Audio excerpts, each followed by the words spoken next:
and Alton, and everybody wishing you the best day ever. Have a great day. Greg, good morning. You have a great day? I do. I'll do my very best. Anything exciting happening today? No, I'm taking the cat. You know the cat that we took in? She's getting neutered today. The wee kitten. Really? Yeah. And what if she's listening? Well, she's in a little... Can you not just say she's going for ice cream somewhere or something? So she's getting neutered, right? I know, but you say it like it's She nothing. couldn't get food last night from 6 o'clock. Oh, no. Imagine. This is all new to me. She I thinks never that was bad. Huh? She thinks that was bad. Yeah, I know. She'll be all right. And then I have to pick her up at 4:30. It's like, do you know what I mean? It's tough, isn't it? That's tough. Why did you take a cat on? No, I see, it was good. Well, in all fairness, animals are good. And for Wheelie, it's good. And it's a bit of a responsibility. And it's calming as well. And, you pet a cat and purrs Cats back. are nice, yeah. Do you know? Not a big cat person, but I can see all the benefits of it. But you see, until you have a cat, it's different. And there's no micey-miceys and all of that. Mousey-mousies or whatever you call them. Think of a few places cats might be needed, all right, when you say that. Yeah. Not too far away in this kitchen. And I seen that mouse. I went out there. Should I have seen this? I went out, right? And it was about 6:30 and I heard this rustling. There's cornflakes in there. People have the cornflakes. Yeah. I seen him. I couldn't believe him. He had a big long tail. Someone's going to think these mixed cocoa pops in with the cornflakes now. There's no cornflakes out there now, I'll tell you that. And I think he had a row with a mousetrap and lost. Yeah, he's gone. Well, anyway. Mouse. Yeah, all right. Good luck. It's a big family. See you, Lee. It is the 9 till noon show, about to get off after the news update now from Donal at 9 o'clock. A minute past, in fact. Good morning, Niall. No, who's Niall? Good morning. I don't even know a Niall. Sorry, Donal. Thank you, Greg. Good morning. An attempted murder investigation has been launched after an off-duty police officer was shot at a sports complex between Omagh and Killyclogher last night. The detective chief inspector was shot several times. He's in a critical but stable condition. Barry White is in Omagh. The PSNI have confirmed that the off-duty police officer who was shot multiple times last night was Detective Chief Inspector John Caldwell. He was attacked by 2 masked men as he was putting away training gear into the boot of his car. A number of youth sports teams were here training at the complex at the time of the shooting, while the victim's son is understood to have been with them at the time.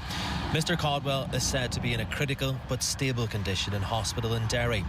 Police say the dissident Republican group, the New IRA, are the primary focus of their investigation. Taoiseach Leo Varadkar has told the Dáil the Department of Transport will look into the recent series of flight cancellations at Donegal Airport in Carrickfinn. Deputy Thomas Pringle told the Dáil a number of recent cancellations were explained away as technical issues by the operator, but he said that term needs to be explained more clearly. Mr. Varadkar told him the government will follow up on the query, describing the service as a genuine public service obligation. It's an airport that I've used myself on occasion, and I know it's a very valuable service for people in Donegal. It's a genuine PSO, people using it to make medical appointments in Dublin and things like that. And I'm glad that we're able to continue to fund it. I don't have a detailed response to give you now. In fairness, I'm aware there are some difficulties, but not the cause of them. But I will make sure that either Minister Ryan or Mr. Chambers comes back to you about it. The PSNI in Derry are appealing for information following a 2-vehicle collision on Tuesday night. It happened at High Street at around 9:20 involving a black Volkswagen Gold and a black Mitsubishi Outlander, which was parked. A 21-year-old man's been detained on suspicion of a number of offences, including driving while unfit, through drink or drugs, and obstructing police. And serious safety concerns have been raised about the safety of school children in Burtonport who are forced to walk along a busy main road due to the absence of a footpath. There have been repeated calls for a footpath to be developed between the local school and community centre, which is used regularly by the pupils. Last evening, Councillor Micheál Cullum-Gillespie put up a social media post showing children walking very close to passing traffic. He says urgent action is needed before something very serious happens. This isn't good enough. This is our children. This is our community, and we deserve to have proper infrastructure put in place so that we can walk about our daily business without the hindrances or fear that a bad accident or worse could happen. Cold this morning with any frost clearing quickly. A mostly dry day with some sunny spells, particularly in the morning time.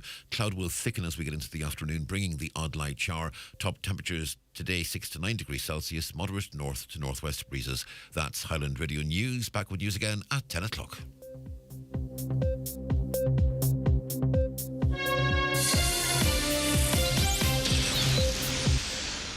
It's not just that Sarah can't rely on the rains to come this year.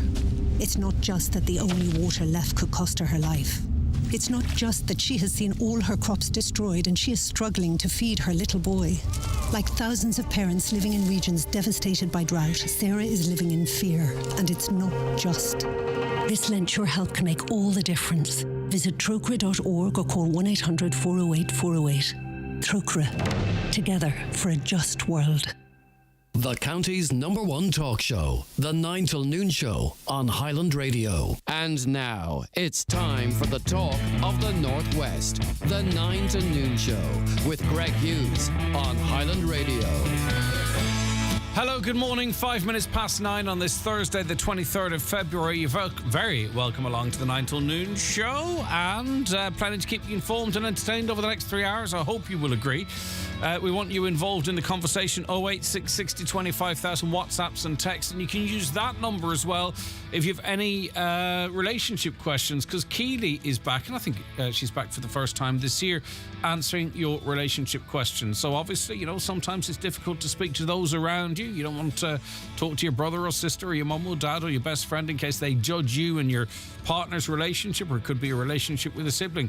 If you need some assistance as to how to resolve a problem you have in your life as it relates to relationships, in confidence, get in touch with us right now. 086 60 25,000. You can call us as well if you wish on any matters, of course. 07491 25,000. And emails come in to us at comments@highlandradio.com. And just to remind you, as I always do, but new people tune in every day. If you want to watch the programme on your smart TV, your Fire Stick, open up the YouTube or Facebook Watch app, search at Highland Radio, like and subscribe us there. Or you can watch on those apps via your smart devices, like your phones and your tablets and all that manner of thing. All right, let's look at the papers. It's a Thursday, so plenty out.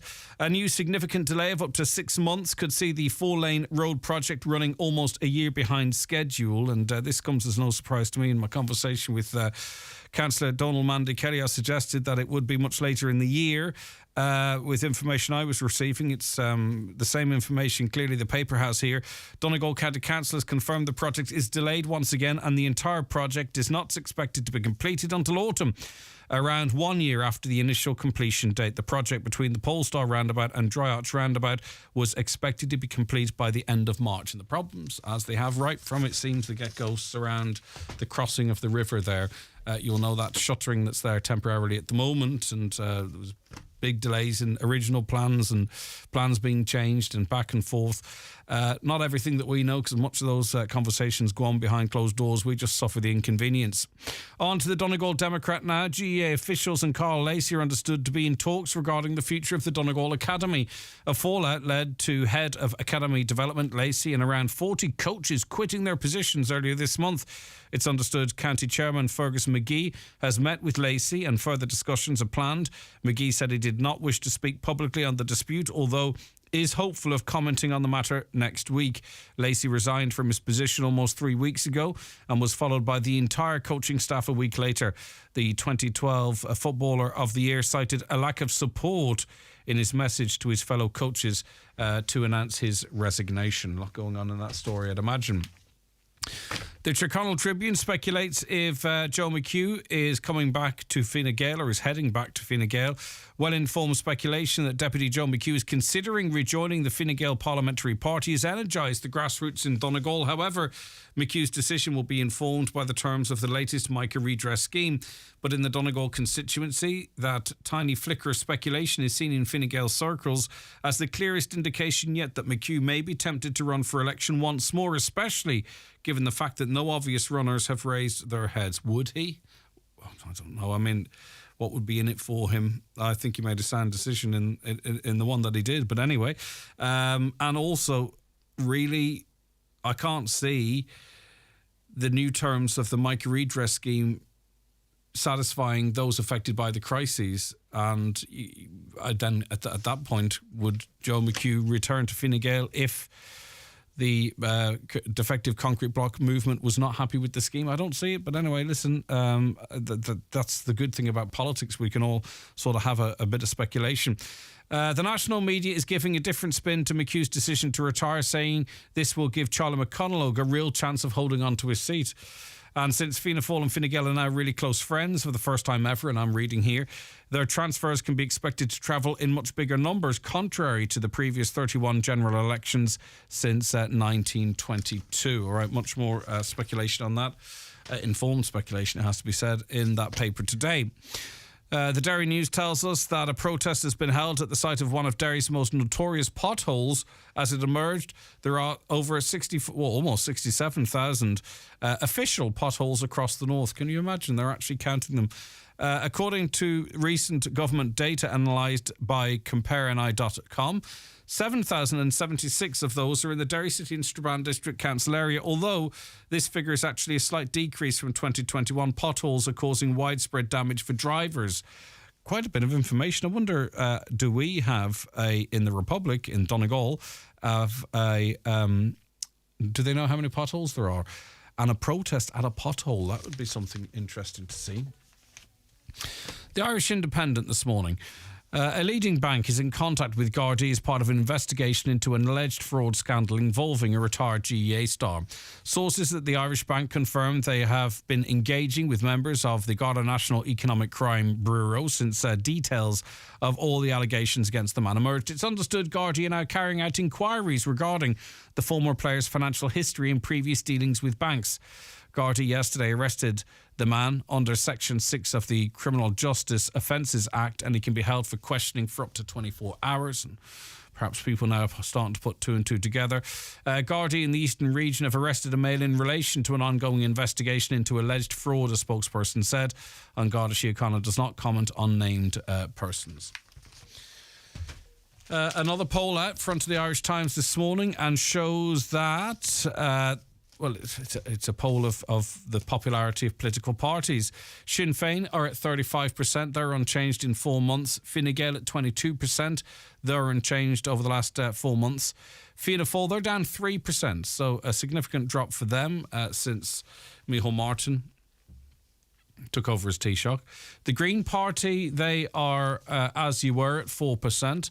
Labour Party have taken an extra point. They're also at 4%. In terms of leadership approval, satisfaction ratings in various individuals, Mayor Lou McDonald's satisfaction rating is 42%, down 3%. Leo Varadkar's approval rating is at 43%, down 1%. Micheál Martin unchanged at 45%. Eamon Ryan at 22%. He's up 2%. So reading on here, support for Fianna Fáil has slipped since Micheál Martin left the Taoiseach's office. I got that the other way around, since he left, not took over. Fianna Fáil has slipped since Micheál Martin left the Taoiseach's office in December, with the latest Irish Times Ipsos poll showing a 3-point drop for the party since last year. Support for Fine Gael and the Green Party holds firm, and satisfaction for the coalition and its leaders remains largely steady. Sinn Féin remains by some distance the most popular party, with 35% of voters who express a preference saying they would vote for that party in a general election. That result would put Sinn Féin in the driving seat to form the next government, with by far the largest number of seats in the Dáil. But it remains unclear who might join the party in a coalition, or if Sinn Féin would end up in government at all. The drop in support for Fianna Fáil, which declines by 3 points to 18%, is the only noticeable movement in party support since the last Irish Times Ipsos poll. The Irish Daily Mail highlights, I'm sure, what many people out there are actually enduring and know all about. More than 66,000 pensioners are living in consistent poverty. I don't like referring to them as pensioners, but people of an age that they receive a pension, older people, they are living in consistent poverty in Ireland. 66,000. The total was almost treble since 2019, when 22,700 people over the age of 65 were in the same dire situation. Numbers from the CSO show. Inflation, coupled with the cost of living crisis, means tens of thousands of elderly people are struggling with the price of home heating, transport and basic necessities. And it's not hard to work out why, because many pensioners, many older people are on a fixed income. There's a little variation in it if there's a slight increase at the time when the budget is announced. But the reality is it's certainly not enough to absorb the cost of living increases. And they're already living week to week. And obviously every increase makes things even worse. Its head of advocacy, inflation coupled with the cost of living crisis means tens of thousands of elderly people are struggling with the price of home heating oil, as I mentioned there. This according to Age Action. The head of advocacy, Celine Clark, said that the results of the survey on income and living conditions highlighted the need for an increased state pension to protect elderly people's quality of life. Would anyone vote against that? I think that's what people would want. It should happen. Now, it's obviously the big story of today. We'll be discussing it as part of the main show, of course. But it's only papers late to print that and got delivered up to the Northwest that carry this story. And this is that of a senior PSNI officer. He was gunned down yesterday, just minutes after he'd been coaching a youth football team. It's thought that around 67 young people were at the sports facility in Omagh, County Tyrone, when the gunman opened fire on the officer at around just before 8 p.m. This is a slight spelling misprint here. According to unconfirmed reports, around 7 to 10 shots were fired at the policeman, with 3 or 4 hitting him, and it was a callous attack. It's really sad, and it's shocking because this doesn't happen as much anymore. It's been a number of years, I think, 6 or 7, since we had a police officer in Northern Ireland shot. This happened at a hugely popular sports venue in Omagh, and I'm thinking of young people, who are seeing firsthand maybe what they heard from their parents or grandparents, a new generation seeing what can happen in Northern Ireland. The police officer has been named. He's obviously very seriously injured, but he's stable. He was shot a number of times. He ran off. They followed him, shot him again. 2 people shooting into him. But he has survived. And the hunt is on now for those who are responsible. And there has been widespread condemnation of that attack. On to the Sun. Now, this is a story that has been covered greatly in the media. It's a small enough old party, the Social Democrats, but apparently it's quite significant that Catherine Murphy and Roisin Shortall have quit as co-leaders of the party. Nominations for the next boss will close within 2 weeks, with first-time TD Holly Cairns already favourite for the job. I think they've 4 TDs, so the pack of contenders is quite thin. Murphy and Shortall started the party with Stephen Donnelly. Where's he now? He's the health minister. But they started it with him in 2015. The Social Dems now have 6 TDs and 19 councillors, so I suppose it's not insignificant. I did them a disservice. 4 TDs and the 2 leaders, I suppose, make 6. Both TDs yesterday said they are committed to contesting the next election, but they'd step down to hand the reins to the next generation. Are you a Social Democrat supporter? Does that affect you? Or wait, 25,000. Front of the Irish Farmers Journal. I'll tell you, if you're getting it, there's plenty to read. It's as thick as a phone directory. Over 50 new eligible items, a higher grant aid of 60% or up to it, and increased investment ceilings were unveiled in the new TAMS 3 scheme launched this week. There are new items for most sectors, ranging from cattle fencing, roadways and calving cameras to bale splitters, tillage and slurry equipment. There's also a new package of grants for farmers with horses. Applications also opened this week for grant aid for solar panels to power both farmhouses and sheds. However, farmers are still waiting for crucial terms and conditions for other investment and clarification on the controversial exclusion of dribble bars. And last but not least, do you remember from time to time stories would come up of people who assist school children crossing the road, them receiving abuse and all? I kind of thought that was a thing of the past, and I kind of thought it was a British thing, if I'm being honest. And I'm not saying it didn't happen in Ireland, and it's not an anti-British statement. It's just not something really I thought happened an awful lot here. I thought where I was reading about it was from Britain. Does that make sense? Well, apparently a primary school has difficulty finding someone to become the new lollipop person after the last one retired following abuse from angry motorists. For the past 3 months, over 245 children have had no crossing guard at Castlemartin National School in County Cork. From 7 a.m. onwards, heavy traffic floods the village as commuters try to get to Cork City. Castlemartin Parents Association, their spokesperson Dave Scully said, before the last worker left, she said she found the position to be dangerous and that she was getting abuse. Since then, Cork County Council has been trying to recruit someone to take up the role, but there has been no success. Wow. So are you... have you been a lollipop person before? Maybe you're one of the people that gets angry at them. Get it off your chest now. It can be part of your recovery. Tell us why you would give out to someone just trying to help children cross the road a little bit more safely. But maybe you've got experience of it yourself. Let us know. 086 60 25,000. WhatsApps and texts to that number. Times 3 investment boost for farmers. For more in your Farmer's Journal, here's Paul Mooney. From cattle fencing to carving cameras, we reveal 50 new items eligible for grant aid. Find out how you can secure up to 60% funding for many items. Solar panels for your house and sheds, increased grants for sheep and suckler farmers, money for bale splitters, tillage and slurry equipment, and a new package of grants for farmers with horses. Plus, don't miss your free 24-page kids newspaper inside this week's Irish Farmer's Journal, on sale now. Ready for a change or upgrade? Think Seat. With our wide range of award-winning Seat SUV, including the bold crossover Arona, the family favourite Ateca, or the spacious 7-seater Tarraco. All vehicles come with great offers on finance and PCP options. Book a test drive today by calling DMG Motors on 074 97 21 396 or visit dmgmotors.ie. Choose your new 231 Seat with confidence with a visit to DMG Motors, Clara Road, Donegal Town. Wet n Wild is celebrating 20 years in business with a massive 20% off absolutely every product in store in February. Choose any top outdoor brand product in store and we will deduct 20% of all prices at the till. Buy premium quality outdoor clothing, footwear and equipment today and save 20%. Joe Walsh Tours are delighted to announce that the annual Rafo Diocesan Pilgrimage to Lourdes will return in 2023. Fly direct from Derry Airport on May 23rd and spend 5 nights on a fantastic pilgrimage to the beautiful Shrine of Lourdes with the Rafo Diocese. Call 01 241 0800 for details.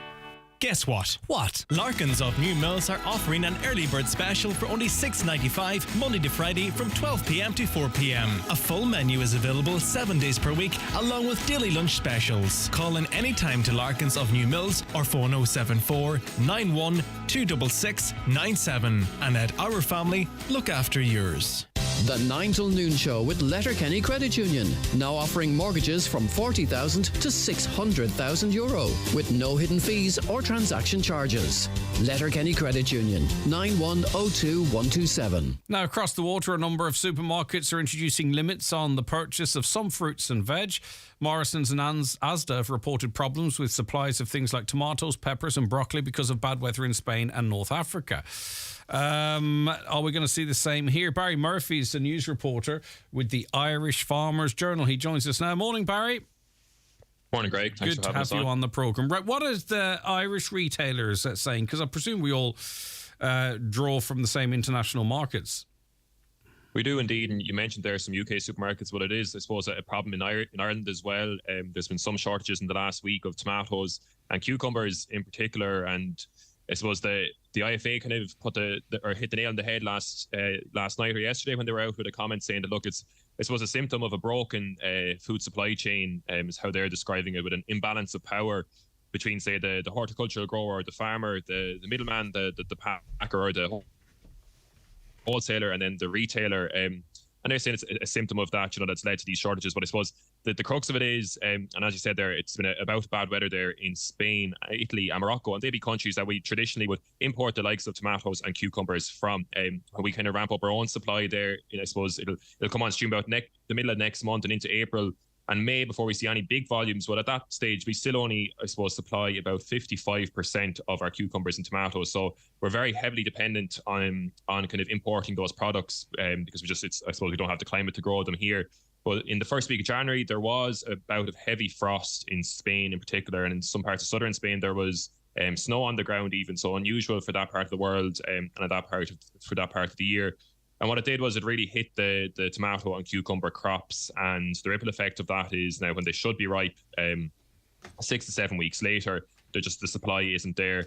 And it's driven up the price of those products. So I was talking to one tomato grower from Dublin, Matt Foley is his name, and he was explaining that the current prices are they've really rocketed in terms of wholesalers bringing that produce into Ireland for sale to retailers, and they're just not doing it. So your typical kind of 250 gram punnet of cherry tomatoes, for example, they come in 9-pack boxes, and they would traditionally cost maybe €6 to €8 for the wholesaler to bring into Ireland, and they've gone up to about €28 this week. So they're just not buying them, and they're not supplying to Irish supermarkets at the moment.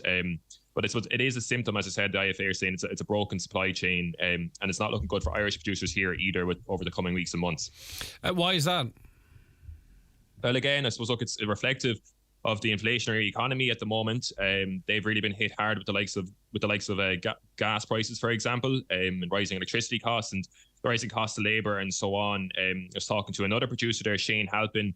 They produce cucumbers in Rush in Dublin, and they would traditionally plant or sow their cucumbers in January of each year. But because they just can't afford the gas to warm their greenhouses at that time of year, they've pushed it back to March last year, and they're not sowing again until next month this year. So that kind of produce coming on stream, it's coming on stream later, which doesn't have the gap or the shortage coming from the markets we import from.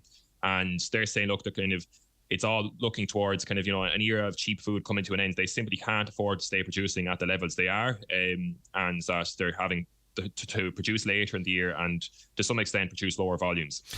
This will settle down, though, in terms of the international markets, will it not? Because presumably we get different stuff from different places at different times, and the turnaround from some of this produce and in how it's grown is relatively quick. So we're not looking at 2023 without tomatoes. In the next couple of weeks, things should start resolving themselves somewhat. You could say that, yeah. Look, I think, it's safe to say we will have, for summer barbecues and salads, we'll have a few tomatoes and cucumbers about. They won't be gone altogether, but I suppose, look, no, it's looking like that frost has had its impact now. That frost and that snow in Spain, but for crops maybe sowed a bit later or planted a bit later, that they kind of got away and escaped that impact again. But it reflects, though, I suppose, what the farmers here are saying is, the retailers are currently paying, like I said, they're that €6 to €28 per box jump in terms of the price of tomatoes. They're paying more now than what they would pay if they paid an Irish producer a little bit more. That producer, could spend that on the gas needed to heat the greenhouses and be producing it at a lower cost. So it's a lose-lose situation at the moment. The retailers are paying more, and through that, I suppose the consumer eventually is going to be asked to pay more. But if the retailer could provide maybe a stronger base price for the Irish producer, they could afford that gas to grow the produce here, and that's kind of the frustrations they're sharing with the farmers. And the consumer can do its bit too, because there are local suppliers as well which they can tap into. Now, I do note some stores are putting buying limits on some produce. I'm not sure if that's happened here yet. Definitely happened in Britain, perhaps Northern Ireland. Now, I don't think this is a bog roll bandit situation. I think really what they're afraid of is restaurants and what have you who are struggling with their own supplies going in and buying up the produce for supermarket customers, really. I think there's still stuff to go around if people don't try and hoard it. Although who'd be hoarding tomatoes? You'd wonder, Greg, yeah. But I suppose you might have seen there yourself the tweets and the kind of the social media commentary, particularly in Britain, from people going into their supermarket and being, one, frustrated that the fresh produce they're looking for isn't there, and two, just frustrated that when it is there, they're only allowed to buy, say, I don't know if it's 2 cucumbers or 3 cucumbers or whatever it is, but there's a control on the volume they can buy. And again, look, it's reflective though of our global food markets. We don't produce in Ireland all the food we eat here. We import and we export, and it's that trade that goes back and forth. But it's reflective, I suppose, of the importance of the primary producer in the supply chain, the farmer, the grower. And it's not just an Irish thing at the moment. For growers hit by inflationary pressures brought on by the war in Ukraine last year, they're really struggling. Another example of it would be the egg producers, egg farmers in Ireland. We have another piece in the Farmers Journal this week looking at their frustrations over price, and some of them are going out of business. They'll be particularly up around your part of the country, the likes of Cavan, Monaghan, where it'd be a strong poultry area of the country, and they're looking at it where they're getting at that margin squeeze where their input costs, be it the cost of feed, the cost of electricity and labour, are really have skyrocketed, and then they're just not getting that give back from the retailer and down through the egg packer, and they're getting that margin squeeze and that income squeeze that's just driving them out of business. Yeah, okay, it's all very interesting, and I think it's really quite interesting too that we see that, we talk about supply chains and, what is the phraseology about the next day thing. And we had that conversation when there's really bad snow here and the lorries couldn't get around. But also how quickly, a spell of poor weather in some of these countries that produce what we consume, how quickly it can have quite a serious knock-on effect. And I suppose maybe with those with an eye on climate change might say, well, this could be something we might have to get used to. I haven't heard that conversation more widely. This is a random spell of weather in Spain, but it just goes to show, how things can change so very quickly in what we take for granted. Very much so. And it's, again, reflective. I think that the farming community and producers, they often get kind of maybe tired with, that they're not aware of climate change. They don't see it happening and that they're the main contributor to it. But farmers, horticulture growers every day are seeing the impacts of climate change year on year. And, that whether it's the dry period towards the end of last summer in August and September, or whether it's, Spanish farmers looking at frost in the first week of January when they traditionally would have that much warmer climate. It is happening, and it will change going forward how we produce food, both in Ireland and wider afield. And, there'll be opportunities and, I suppose, challenges within that. All right, Barry, keep up the great work, you and the rest of the crew at the Farmers Journal. Thanks for your time. Thanks, Greg. Thanks for having me. Bye-bye. Take care. Right, some of you commenting on Facebook as it relates to the lollipop persons getting abused. James says, sounds to me that the crossing guard needs to take their stop sign and whack the irate driver and tell them to STFU. We would never condone such behaviour. Dara also messaging, hi Greg, I saw you in Kilmacrennan shop yesterday. Yes, you did indeed, and I was a very good boy. I actually had a tuna roll because of the day that was in it. Say hello to Bridget O'Shaughnessy in Kilmacrennan from her grandson Dara, who's also listening. All right, great to have you on board. Keep all your calls and comments coming in to 08660 25,000. That's the WhatsApp and text number. With regards to DJ Kerry and the AIB bank debt write-down, says a listener, I had a business that had to close down, sold off all my stock and assets to make sure everyone I owed money to got paid fully. Then went to the bank and asked how much I owed them for the business loan and paid every last cent of it early and got no relief from them. I wonder how you feel now, though. Do you feel that you did the right thing and you have to live your life and you've no regrets? Or do you think, wow, I was foolish there. I should have put myself first. I wonder how you feel. What's going on with the exchange rate when shopping in the Republic versus the north of Ireland, says a listener. What an item costs in a chain store in Northern Ireland is half of what it is in the Republic. How is it justified? I can change my euro to sterling and still get it cheaper in the north. Well, we've been through this before. Charlie, I think it is, that messaged in. There's different VAT rates on different things, different import charges, yourself. So it's not like for like. The difference in value of a product in the north and south, and in some cases it's vice versa, is not simply the difference between euro and sterling. There are other charges in terms of bringing stuff in through Dublin versus Belfast, or the import charges, or VAT on certain items. We have items in the Republic that we charge VAT on, and in the north they don't. So I imagine that's as much to do with it as anything else. For those going off sugar for Lent, says a listener, I've just learned today that there are 56 different names for sugar. How sweet for reading the label. All right, okay. Thanks, random, but we love a bit of randomness. Right, okay. Let us travel now. Let's move now our attentions to the north of Ireland. An attempted murder investigation has been launched after an off-duty police officer was shot at a sports complex in Omagh in Tyrone.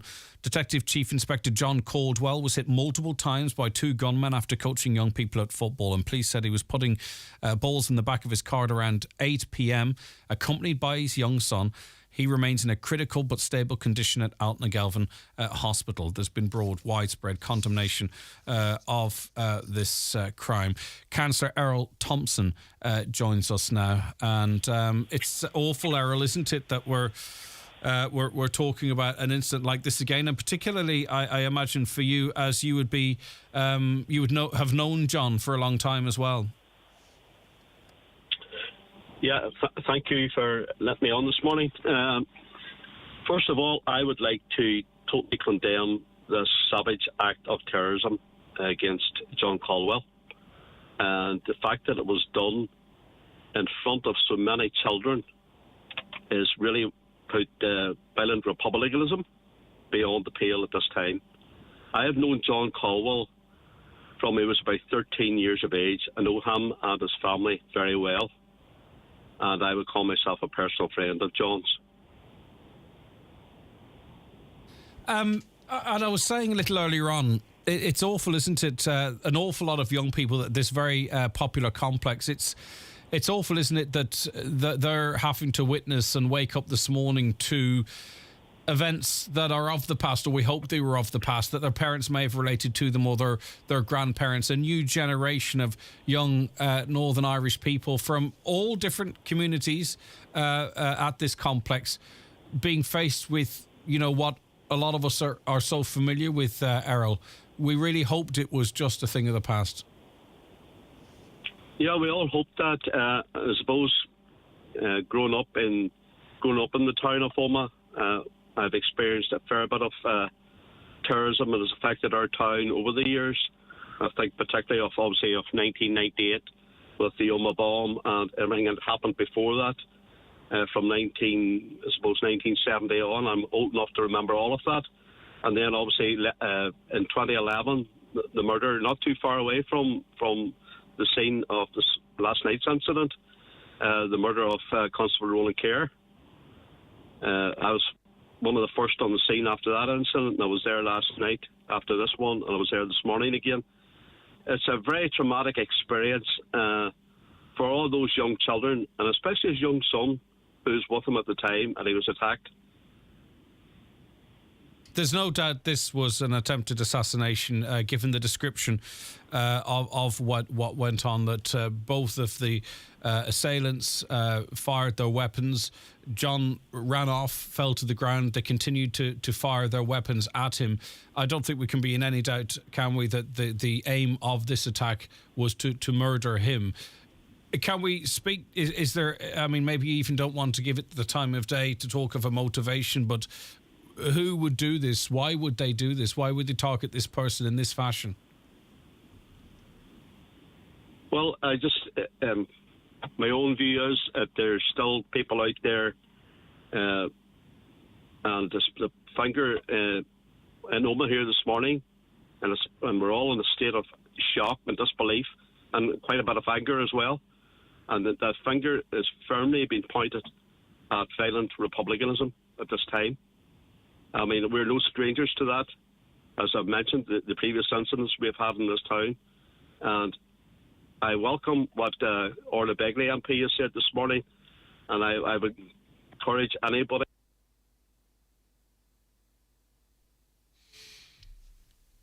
Okay, the phone line. The phone line broke down. Yeah, go ahead. Sorry, pick it up there. We had just. I would appeal for anyone with any information to bring it to the police service in Northern Ireland immediately, so that these terrorists can be brought before the courts and put away for a very long time. Are you in any way encouraged that there has been widespread, strong condemnation of this, with calls from all quarters for anyone with any information to bring it to the police, no matter how small it might be? Is that at least something that might feel a little bit different than times of the past? Yeah, well, I'm encouraged by that, but the same happened in the aftermath of the murder of Roland Kerr in 2011 and in the aftermath of the Omagh bomb in 1998. So I welcome all the condemnation, but we need to see actions coming from that now as to get these terrorists put away.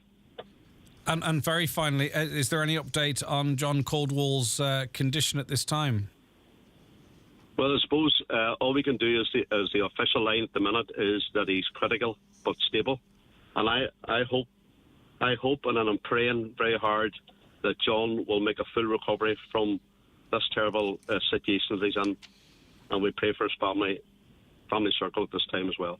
All right, Councillor Errol Thompson, thank you for your time this morning. Watch the show live now on YouTube, Facebook and at highlandradio.com. New football boots for the season ahead at Brian McCormick Sports. Classic triple black boots in soft ground. Adidas Predator accuracy with improved texture across the strike zone in classic soft ground sole unit. Try the classic Puma King Top SG with a sleek soft leather in classic 6-stud for extra grip.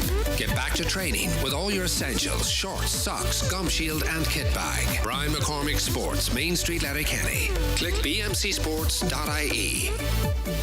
I've just had the Eclipse Cinemas experience.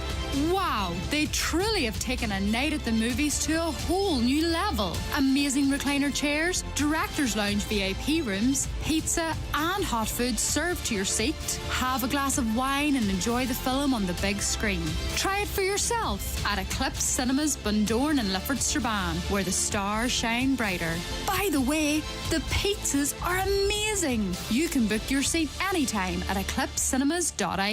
Nutrius Milk Replacer range, which includes NutriStart and NutriStart Plus, offers the best start for your calves this spring season. With 23% and 25% crude proteins, ideal for calf to beef and heifer rearing systems. Give your calves the best possible start. Available at your local Homeland store. Visit nutrius.ie for full nutritional information. Check out the massive warehouse clearance sale now on at Paco Letterkenny.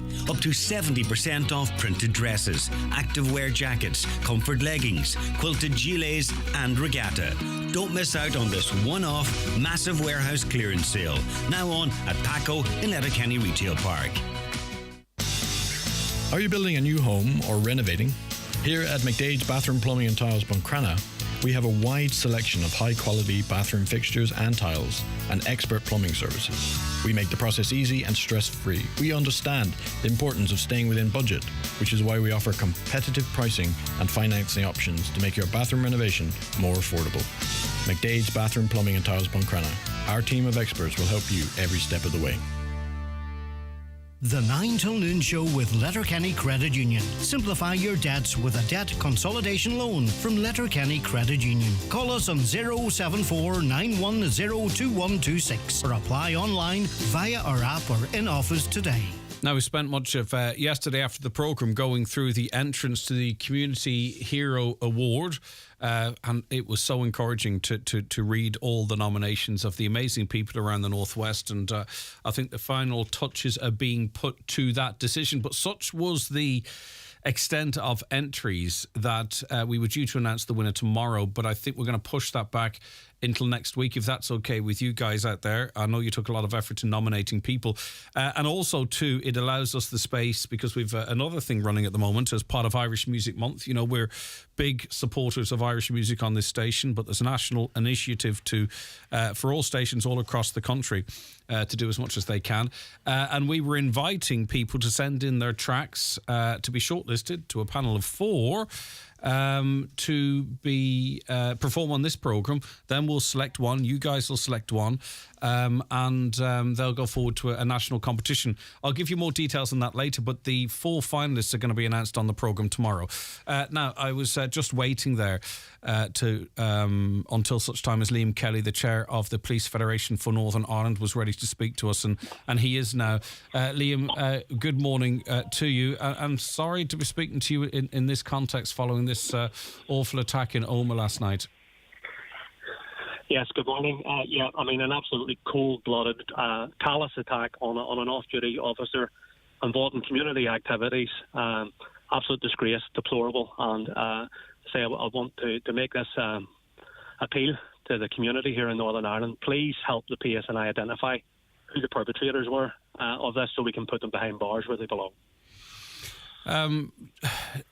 Obviously, Mr. Caldwell very seriously injured, and by all accounts, as to how events unfolded, this was an attempt on his life. There's just no doubt about that. Yeah, I mean, he's been shot a number of times by 2 gunmen, and what makes it even more deplorable, it was in front of his own son, in a public area where there were lots of young people, lots of members of the public. I mean, completely reckless, cold-blooded, callous attack. Has to be condemned in the strongest possible terms. And I'm actually welcome the cross-community and our political leaders, collectively calling out this behaviour. I mean, and being outraged about what it is, because it is an outrage. I mean, in Northern Ireland here, we're 25 years on from the signing of the Good Friday Agreement. Terrorists and those criminals should no longer be in our society. however they are. And again, it's just a stark reminder for our officers that policing in Northern Ireland is a very dangerous occupation, and it has exceptional risks for our officers, both on and off duty. Yeah, and that condemnation coming from all quarters, as you mentioned, because this is a facility that's not for any, as far as I'm aware, not for any particular sections of the community. There would be children from all different backgrounds here, all for the first time, very sadly, witnessing... getting perhaps a look into the Northern Ireland's past, if that makes sense. Yeah, I mean, you can't underestimate the impact that this is going to have. Both, I mean, obviously it has had a major impact on John and his family, but also the community impact down there. I mean, our Assistant Chief Constable has explained that, and some of the footage that he has seen as people running away, screaming in terror. I mean, it's absolutely deplorable, absolutely terrible that these sorts of things are still happening, 25 years on from the signing of the Good Friday Agreement. But credit has been given to members of the public who ran towards John as he was injured to try and assist him, and also the fast reaction of the emergency services that stabilised him and were able to get him to hospital very quickly to give him the best chance of survival. Yeah, absolutely. I mean, that initial intervention from, firstly, the member of the public and the ambulance crew at the scene have greatly assisted and given John a chance in saving his life. And I mean, the hospital staff, when he arrived at the hospital, who have stabilised him, although he's still critical, are absolute. They receive the utmost gratitude, certainly from myself and my colleagues, about what they have done, because if they hadn't acted in that manner, I think we could be easily talking about a fatality today. Yeah, indeed. Okay. Liam Kelly, thanks for your time this morning. I appreciate it greatly. Thank you. All right, Liam Kelly there, who's the chair of the Police Federation for Northern Ireland, who has condemned that gun attack in Omagh. A caller says it's terrible that he was shot. I'll come back to that one, actually. I'll take a very quick break and then I'll come back to your comments after I have a quick read over. The 9 till noon show with Letterkenny Credit Union. Do you need to switch your current account or loan? We are now offering MyCU current account and debit MasterCard, bringing full banking features and competitive rate switcher loans. Tams 3 investment boost for farmers. For more in your Farmer's Journal, here's Paul Mooney. From cattle fencing to calving cameras, we reveal 50 new items eligible for grant aid. Find out how you can secure up to 60% funding for many items. Solar panels for your house and sheds, increased grants for sheep and suckler farmers, money for bale splitters, tillage and slurry equipment, and a new package of grants for farmers with horses. Plus, don't miss your free 24-page kids newspaper inside this week's Irish Farmer's Journal, on sale now. McCullough Jewellers in Letterkenny are synonymous with fine jewellery, quality watches and giftware. With stores at Main Street, Letterkenny and the Letterkenny Shopping Centre, or online at ormccullough.com. You can choose from their quality product range in a relaxed atmosphere, and their sales staff will be happy to help you make the right choice, whatever the occasion. McCullough Jewellers, making moments magical for generations. The great value menu at Kelly's Diner in Letterkenny is packed full of family favourites. Try one of the famous Jake's Burgers, a mouth-watering pancake stack, or an all-day breakfast. Bring a friend or bring all the family and enjoy the mid-term kids deal for just $6.50 with free ice cream to top it all off. Great food and great value at Kelly's award-winning diner, Mountain Top, Letterkenny. Highland Radio weather updates with Ireland West Airport. Salah, Ninnis, the Beatles. You can now fly to Liverpool 8 times a week with Ryanair this summer. Ireland West Airport. Don't just take off, take it easy. All right, let's have a look at that weather forecast. Again, another nippy morning, wasn't it? I think it's going to continue that way for the day anyway. A cold start, frost clearing quickly. It'll be a mostly dry day with some sunny spells, especially this morning. Cloud, those expected to thicken during the afternoon, will bring the odd shower. Highest afternoon temperatures, just 6 to 9 degrees. Anna joins us on the programme now. Hi, Anna. Good morning, Greg. How are you this morning? I'm feeling a little bit vulnerable, Anna. I'm not going to lie to you. This line seems to be very faint. Is it my phone or yours? Or how about now? Can you hear me better now? Oh, I can hear you all right. I can hear you all right. Right, now you're maybe talking... maybe it's just as well if I'm not heard. Well, we wouldn't have invited you on if we didn't want to hear you, Anna. I feel a bit vulnerable because I think sometimes my grammar ain't great. Oh, my goodness. Right, okay. Come here. You are... what is it about grammar that has got you thinking? I'm just wondering, Greg, do they teach grammar in schools nowadays? Mm. You know, when I was at school, it was a very important thing, but I suppose there's not the same need for it now with regard to writing letters or such like, you know, with everything now being done online. But if people were going, say, to a position for, like, if they're going to be authors or reporters or having to correspond in writing in some way, that would they know how to write a letter? It's a good question. But I wonder and I think too, though, it's not just a new generation coming through. I wonder if people like myself or others who once perhaps would have been able to pen a letter well have lost the skill because we just don't do it any longer. No, I know that. Well, that would have been one of the things that we would have been taught at school, but I'm talking about 100 years ago, you know. Yeah. And I did write a letter to Donald Kavanagh one time. I'm sure he can't be bothered answering, but he was talking about letter writing. So I wrote one in the old-fashioned style. But, however, that's not the other thing. The other thing is how they taught grammar. Mm. For instance, the like of the euro, our currency, our Irish currency, the plural of our currency, the euro, is still euro. It's not euros. Ah. There's no S on the end of euro for the Irish euro. Okay. That's the one thing. And the other thing is, when you're talking to two or more people, suppose you're going down the street and you meet two people and you say, are you going to the show tonight? Use. Use are sheep. That's E-W-E. Use. It's still the singular for talking to two or more people. Just think, little simple things like that, Greg, is what I was thinking about. Yeah, and words like those and them, sometimes, you know, those and them. Some apply to people and some apply to things, don't they? Yeah, so I just wondered if, you know, if such a thing is taught in schools. And the other thing is, although it's not grammatical, with regard to St. Patrick's Day, you know, very often you hear people referring to it as Paddy's Day. Yeah. It's not Paddy's Day. Paddy was known as an Irishman. So, and he certainly wasn't Irish. So it's St. Patrick's Day. So that's just my other little quib.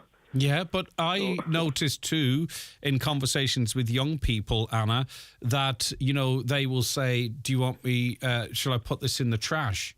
You know, or they might say, I actually heard a young person say, and I was just walking down the sidewalk, right? So they're obviously picking up. Now, again, this isn't grammar, right? But I'm just wondering, is this part of it that really maybe they're getting their education from YouTube and the TV rather than the teacher?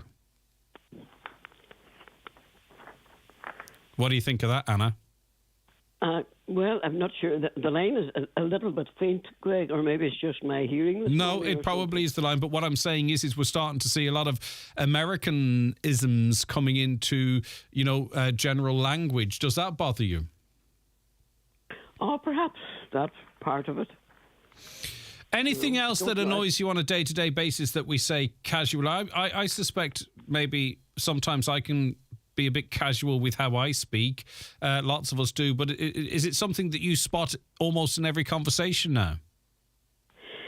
Well, I suppose as long as we are understood, I suppose that's the most important thing. If we speak in a way that we can be understood, I suppose it's not really that important. It's just, you know, I'm one of the old-fashioned type. As I say, I was at school 100 years ago. I left school at the age of 14 years of age. But I do recall the nuns, you know, being very, you know, they thought that grammar was a very important thing, and speech of all kind. So God bless the nuns. I'm not sure if you text much. Yeah, I don't know if you send texts much on your phone, Anna, but I just noticed as well with getting texts from young people, you know, nephews, nieces, my own children, that they communicate for the most part in a completely different language. They'll, instead of saying "what about you," they'll put in "WBU." If they want to say "never mind," they'll put in "NM." I used to resist it, but unfortunately, I find it so widespread now I can't resist it any longer, Anna. So maybe the language is changing into shortening words and skipping syllables and all manner of things. Well, I suppose that is right, Greg. I do text, but I don't use that short form that you're mentioning. I do text and I do a little bit of work on the computer, but not a lot. I wouldn't be a wizard, but I can get through. Okay, good stuff, Anna. Listen, it's been lovely speaking to you. Thank you very much indeed. You gave a couple of examples there. Right. Okay, no. And I'll get Donald to write back to you. Wait, how long is it since you wrote to Donald Kavanagh? Oh, God, it must be, could be 6 months ago for that matter, like, you know. I'll write a letter to you someday. I shall write one back to you. I shall frame it. Okay, I'll try and get everything correct. Greg. All right, take care. Bye-bye, Anna. That is Anna there. Do you agree with her? I don't disagree with her, of course. I just wonder if we've gone so far that we can't go back now. And actually, some of the... I think there's an awful lot of journalists that it depends on which area of journalism that you work in, but in radio there's not as much written down as there might be in newspapers. So I know a few radio journalists not working here, of course, who perhaps, you know, we all could go back to school a little bit. And that's not a criticism. It's just, I think it's about how often you use it. It's like how many people out there now listening to me were fluent Irish speakers in their youth, and now struggle to string sentences together. If you don't use it, do you lose it? And I wonder, even if you are taught after you come out of school, I'm still waiting to use algebra, but after you come out of school, if you don't use it, then eventually it goes from you. A caller says it's terrible that police officer was shot, but it's not all terrorism related. That's the first thing that's brought into it. It could be simply a dispute with someone he knows going over the top. Well, I think there's enough information from the police to rule that out. Now, I'm not saying you are wrong, by the way, but I think they have a fair idea of the motivation for that. Just to warn listeners, I got a call yesterday from an English mobile phone trying to sell me shares on the stock market, and they wouldn't take no for an answer. Then he said, "What type of phone are you on?" So really, it was just a way of getting me talking, and then he'd hack my phone. Yeah, possibly. But listen, there's people have different actions. Some use whistles and all that type of stuff. Right, I'm sorry to skip from one issue to another, and some very, very serious and some not so. But because of this emerging news from last night, we are getting people onto the programme just as they become available. Tom Elliott's an MLA, Ulster Unionist MLA for Fermanagh and South Tyrone. Tom, and I think the tone of our conversation is going to be the same with other guests we've had this morning. A shocking event we witnessed in Omagh last night. Absolutely, Greg, and it's despicable. And, you know, I feel very, very sorry for the police officer that has been shot, and indeed his family and his young son who was with him at the time. It's just terrible that can happen. But to do this in a sports complex, you know, in front of young people, where he as a volunteer was coaching young people, these people just want to impose their own will on the rest of society, and the rest of society don't want that. So that's where there is a significant difference of opinion here, and the sooner these type of people are taken out of this society, the better. And, you know, they probably saw the children as collateral damage, in that perhaps one's guard might be down, thinking that someone's not going to do something like this in a highly populated area with children. So it makes it even more sinister, perhaps. Absolutely, and as I say, these people didn't really care about the young children. They didn't care about bystanders. They didn't care about others that were there in what is a very, very busy sports complex, and people are enjoying themselves. And, you know, sport is a great leveller in life, and it's often a good get out. And I played sport myself during the time of the Troubles here in Northern Ireland, and was a great way of building community relations. It was a good way of getting to know people that you wouldn't otherwise have known. And, you know, today's society, it's even better. And to do this at that location, to do it anywhere, is terrible and absolutely atrocious. But to do it there at a sports complex in front of those young people is terrible, and it just shows you the mindset of these people and that they just don't care about society in general. And very finally, the consensus is that this type of action has no place in society, and that's a consensus. Well, it is, but until people that know some of the truths about this, until some of the people that know these individuals start giving them up and start pushing them out of their society and get them in prison where they should be, then this isn't going to work either. So there are people around them that know what's happening, and it's time that they made a stance as well and put them out of their society and ensure that they don't cause these types of actions again. Thomas Elliott, MLA, thanks for your time this morning. I do appreciate it. Thank you, Greg. Okay, goodbye. Bye. Bye-bye. We'll be back with more after the news and obituary notices. GiveBlood.ie know we can count on you, our community of blood donors, to give blood and to choose to be there for others in their hour of need. Blood donors from Letterkenny and Bunbeg should attend the clinic in the Radisson Blue Hotel in Letterkenny from Monday 20th to Thursday 23rd of February. Making an appointment is recommended, so call 1-800-731-137 to book your time. New donors are welcome. Visit giveblood.ie to check eligibility and clinic details, because we count on you. Hear that? That's the sound of you saving. When you drive an electric vehicle, you're helping save our beautiful planet. And you're saving yourself not having to pay ever-increasing fuel prices. Find out more about what you could save at fasterevcharge.com. Save today and tomorrow. This project has been supported by the European Union's Interreg 5A programme. Don't just do okay in your career. Do great at Allstate. Don't settle. Soar.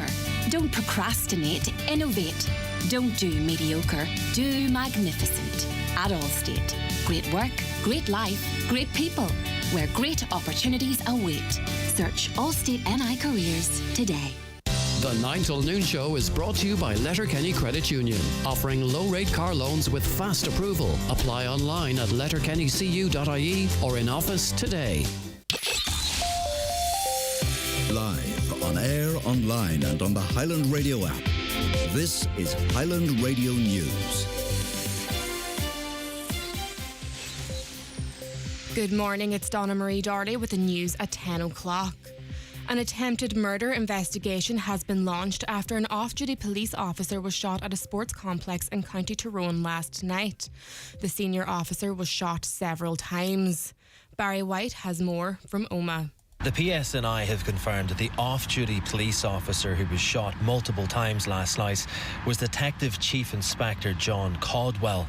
He was attacked by two masked men as he was putting away training gear into the boot of his car.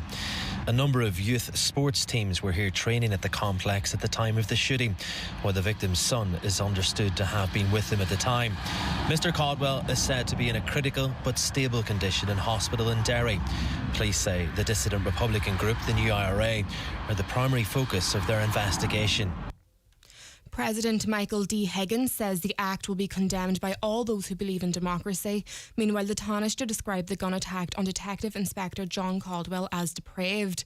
Micheál Martin's appealed for anyone with information about the shooting to please come forward to police. This gun attack at a sports centre where there were many, many young people enjoying the daily routine of sport, and for them to witness such a horrific act is in itself very traumatic, and also that the attempted murder happened in front of his son, I think represents a new low in such criminal activity. Culture Minister and Chair of the National Famine Commemoration Committee, Catherine Martin, has announced that this year's National Famine Commemoration will take place in Milford, Donegal. It will be the third time the commemoration will be in Ulster. The ceremony on Sunday, 21st of May, will be broadcast on RT News Now channel and give the people of Donegal a chance to honour the loss of the Great Famine and those who fled. The PSNI in Derry are appealing for information following a two-vehicle collision on Tuesday night. The collision occurred on High Street at approximately 9:20 p.m. between a black Volkswagen Gold model and a black Mitsubishi Outlander, which was parked at the time. A 21-year-old man has been arrested on suspicion of a number of offences, including driving when unfit through drink or drug and obstructing police. The PSNI confirmed inquiries are continuing. Anyone with information or dashcam footage is asked to get in touch. Serious safety concerns have been raised about the safety of school children in Burton Port, who are forced to walk along a main busy road due to the absence of a footpath. There have been repeated calls for a footpath to be developed on the route in Burton Port between the local school and community centre, which is used regularly by the pupils. Last evening, Councillor Michael Cullen Magilla Asbog put up a social media post showing the children walking very close to passing traffic. He says urgent action is needed to be taken before somebody is seriously injured or worse. This isn't good enough. This is our children. This is our community. And we deserve to have proper infrastructure put in place so that we can walk about our daily business without the hindrances or fear that a bad accident or worse could happen.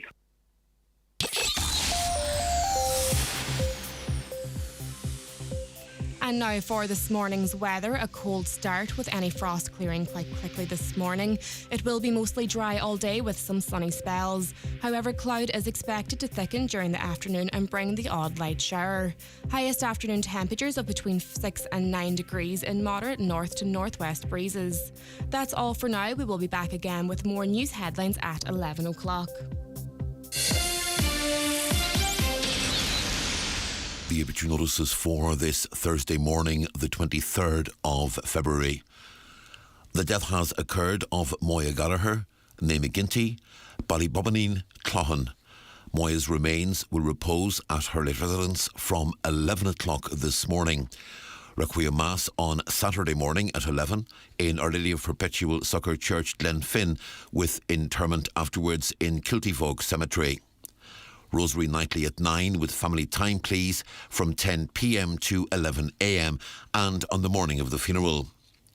No flowers, please. Donations in lieu to Clohan Daycare Centre, care of any family member or Marley Funeral Directors.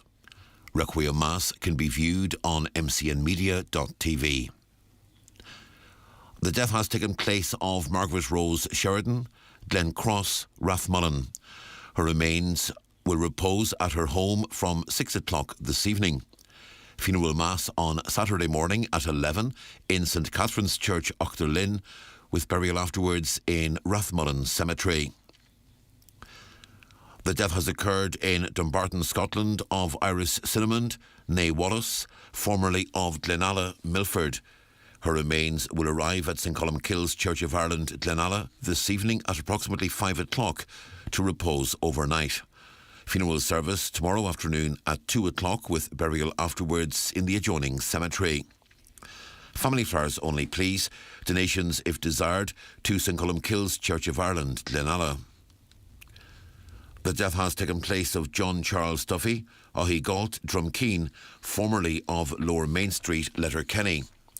John Charles's remains will repose at his late residence from 2 o'clock this afternoon until 10 o'clock this evening, with Rosary at 9. Funeral from there tomorrow morning at 11:15, going to St Patrick's Church, Drumkeen, for Requiem Mass at 12 noon, with interment afterwards in the adjoining cemetery. House private, please, before the funeral tomorrow. Family flowers only, please. Donations in lieu if desired to the Society of St Vincent de Paul, care of any family member. The death has taken place of Neil McBride, Tierna League, Carndunna. His remains are reposing at his daughter Anne Devlin's residence at Winpark, Glentoher, Carndunna. Removal from there tomorrow morning at 10:15, going to the Church of the Sacred Heart, Carndunna, for 11 o'clock Requiem Mass.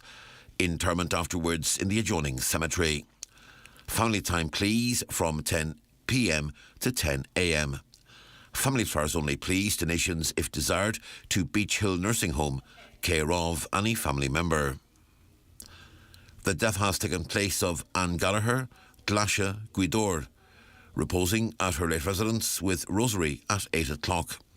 House private, please, after the Rosary tonight and before the funeral tomorrow.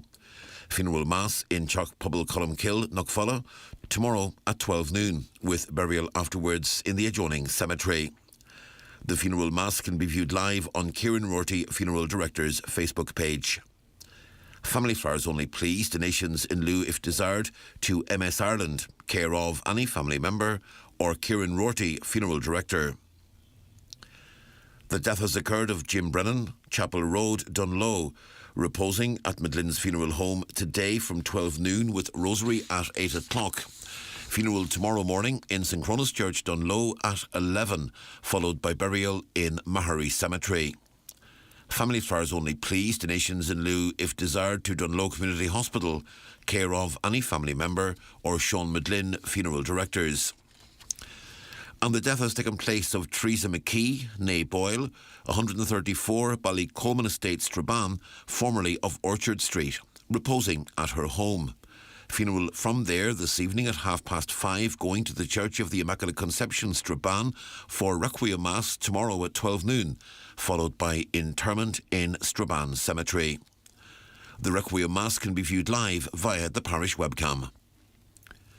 For more details, including any family health guidelines for wakes and funerals, please go to highlandradio.com.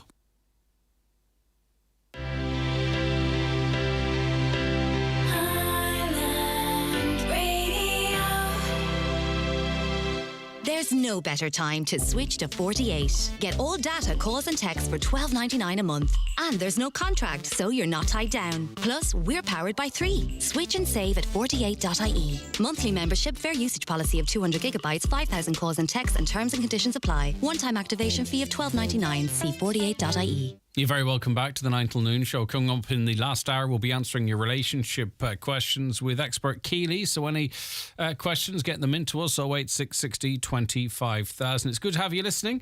Where are you listening to us from, by the way? If you're not in North Donegal, from the Gap up and across, where else are you listening to? Always nice to know where the ears are. Just text us 086 60 25,000. If you're outside the Republic, 0035386 60 25,000. Tell us where you're listening to us from. Would you like to win a Dyson? These are the top of the range Hoovers. They're not Hoovers. I don't know why people are calling a Dyson a Hoover. Who wrote this? Hoover is a different brand. That's like saying we're giving away a nice Kia Ford. It's a vacuum cleaner.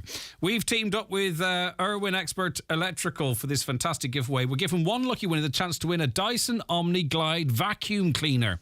All you have to do is head over to Instagram to enter. Go to @Highland Radio Donegal on Instagram. Follow the steps. The winner will be announced on Tuesday, the 2nd of March, over on Instagram. So I'm just mentioning this on the radio, but all the action's on Instagram. So do you want to win a Dyson Omni Glide vacuum cleaner? Go to our Instagram page, @Highland Radio Donegal. You'll see how there. Right, okay. Good morning, Greg. Could you please find out the reason why refugees from the likes of Syria, Ethiopia and other countries are treated differently on arrival in this country to the arrival of those from Ukraine? If the funding from the EU is different, then why is this the case? Hopefully it's not a case of racism, but it looks like a duck walks like a duck and sounds like a duck, then it's probably a duck. Regards, Niall. There is an international obligation in two quarters here. Obviously, the European response to the Ukrainian situation. The EU has agreed certain criteria for housing Ukrainians displaced by the war. People arriving from different countries are classed as different types of refugees, and that's why there's a different response. Hi, Greg. It's really annoying to hear our children described as kids nowadays. A kid is a young goat, not a child. Keep up the good work. Well, you'll find that very rarely I use the word kid. Because it is a little, it's not so, I don't mind it, but I just, I prefer children, to be honest with you, instead of the word kids. Anything else annoys you about people's language nowadays?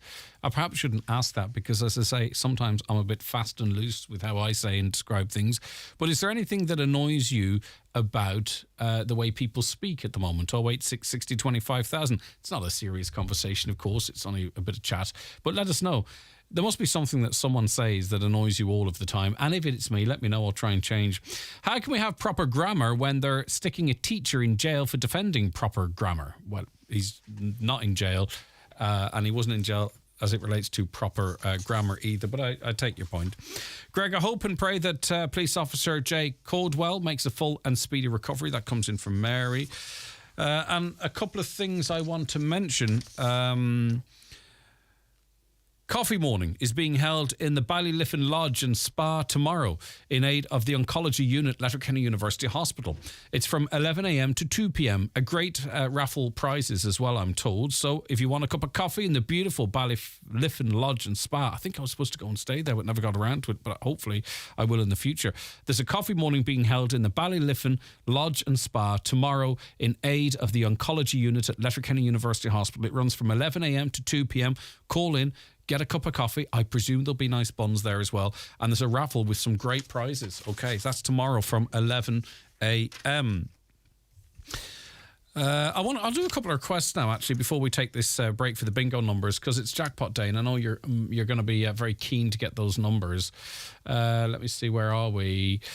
Could you please wish my grandpa, Shane McBride, from Mean Dennislow, Annagry, a very happy birthday from Shane Clona Rose, and Alton, Glacken in Lochanure. Enjoy your morning driving the bus. Shay, are you behind the wheel as we speak? Give us a toot. Beep, beep. It's good to have you on board if you are listening, and a big happy birthday to you. I hope you have a wonderful day. Could you please wish our grandja, Shay McBride from Mean Dennislow, Annagry, a very happy birthday today. Enjoy your morning driving the school bus. This is a same request, actually, from a different group of people, Shane, Clona and Alton. All right, so lots of love from your grandkids. A really popular granda. Enjoy your day. Right, okay. Let's get those bingo numbers and then we'll be right back and continue with our next guest. The county's #1 talk show, the 9 till noon show on Highland Radio. It's time for NCBI Bingo on Highland Radio. It's Thursday, the 23rd of February, Jackpot Day. You're playing for the jackpot prize of €14,800 on the pink sheet. The reference number is S19. It's game number 8. The jackpot number is 48. This number can come out in any position from the next 10 numbers drawn. And now, here are your daily numbers. 47, 16, 56, 27, 81, 86, 88, 84, 32, and finally 61. Phone your claim to 9104833 before 8 tonight, leaving your name, contact number and the name of the shop where you purchased your book, and we'll call you back the next working day. Get all your NCBI Bingo information at highlandradio.com. Take something old and make it new with the Vacant Property Refurbishment Grant. Get up to €30,000 for a vacant property or €50,000 for a derelict property to help you create your new home. Plus, the scheme now includes cities, towns, villages and all rural areas, so there are more options than ever. Breathe new life into an old home. Head to gov.ie/vacancy for more information on how to apply. An initiative of the Government of Ireland. Hear that? That's the sound of you saving. When you drive an electric vehicle, you're helping save our beautiful planet. And you're saving yourself not having to pay ever-increasing fuel prices. Find out more about what you could save at fasterevcharge.com. Save today and tomorrow. This project has been supported by the European Union's Interreg 5A programme. Right Price Tiles and Wood Flooring are 25 years old, and to celebrate we're offering up to 70% off across all tiles, wood flooring and bathware. And each week 25 lucky customers will win their order for free. That's right, for free. Right Price Tiles and Wood Flooring, up to 70% off birthday sale now on. The 9 till noon show is brought to you by Letterkenny Credit Union. Digital loans now available. Apply online or via our app today and get your loan transferred directly to your current account. You're welcome back to the show. Very pleased to welcome onto it now Eileen Lim-June, coloplast nurse, stoma care specialist. Good morning to you, Eileen. Thanks for joining us. I can't hear you. If you just unmute for me, Eileen, that would be fantastic, please. Sorry. Not so bad. We're all very new to this Zoom crack, aren't we? Eileen, there's a free pop-up ostomy support clinic taking place in the Radisson Blu Hotel, Letterkenny, this coming Tuesday, the 28th of February. It's from 10 a.m. to 3 p.m. and we're going to invite people to attend and tell them everything that's going on. But first, talk to me about a stoma, because it's quite likely that most of the people listening would know someone that does live with a stoma. Is that... I'm not over-exaggerating there, I don't think, am I? No, you're not. Probably not. I'm sure most people have had some experience with somebody close to them or someone that they have known that has lived with a stoma or is living with a stoma. So we think we have maybe 12 or 13,000 people in Ireland at the moment living with a stoma.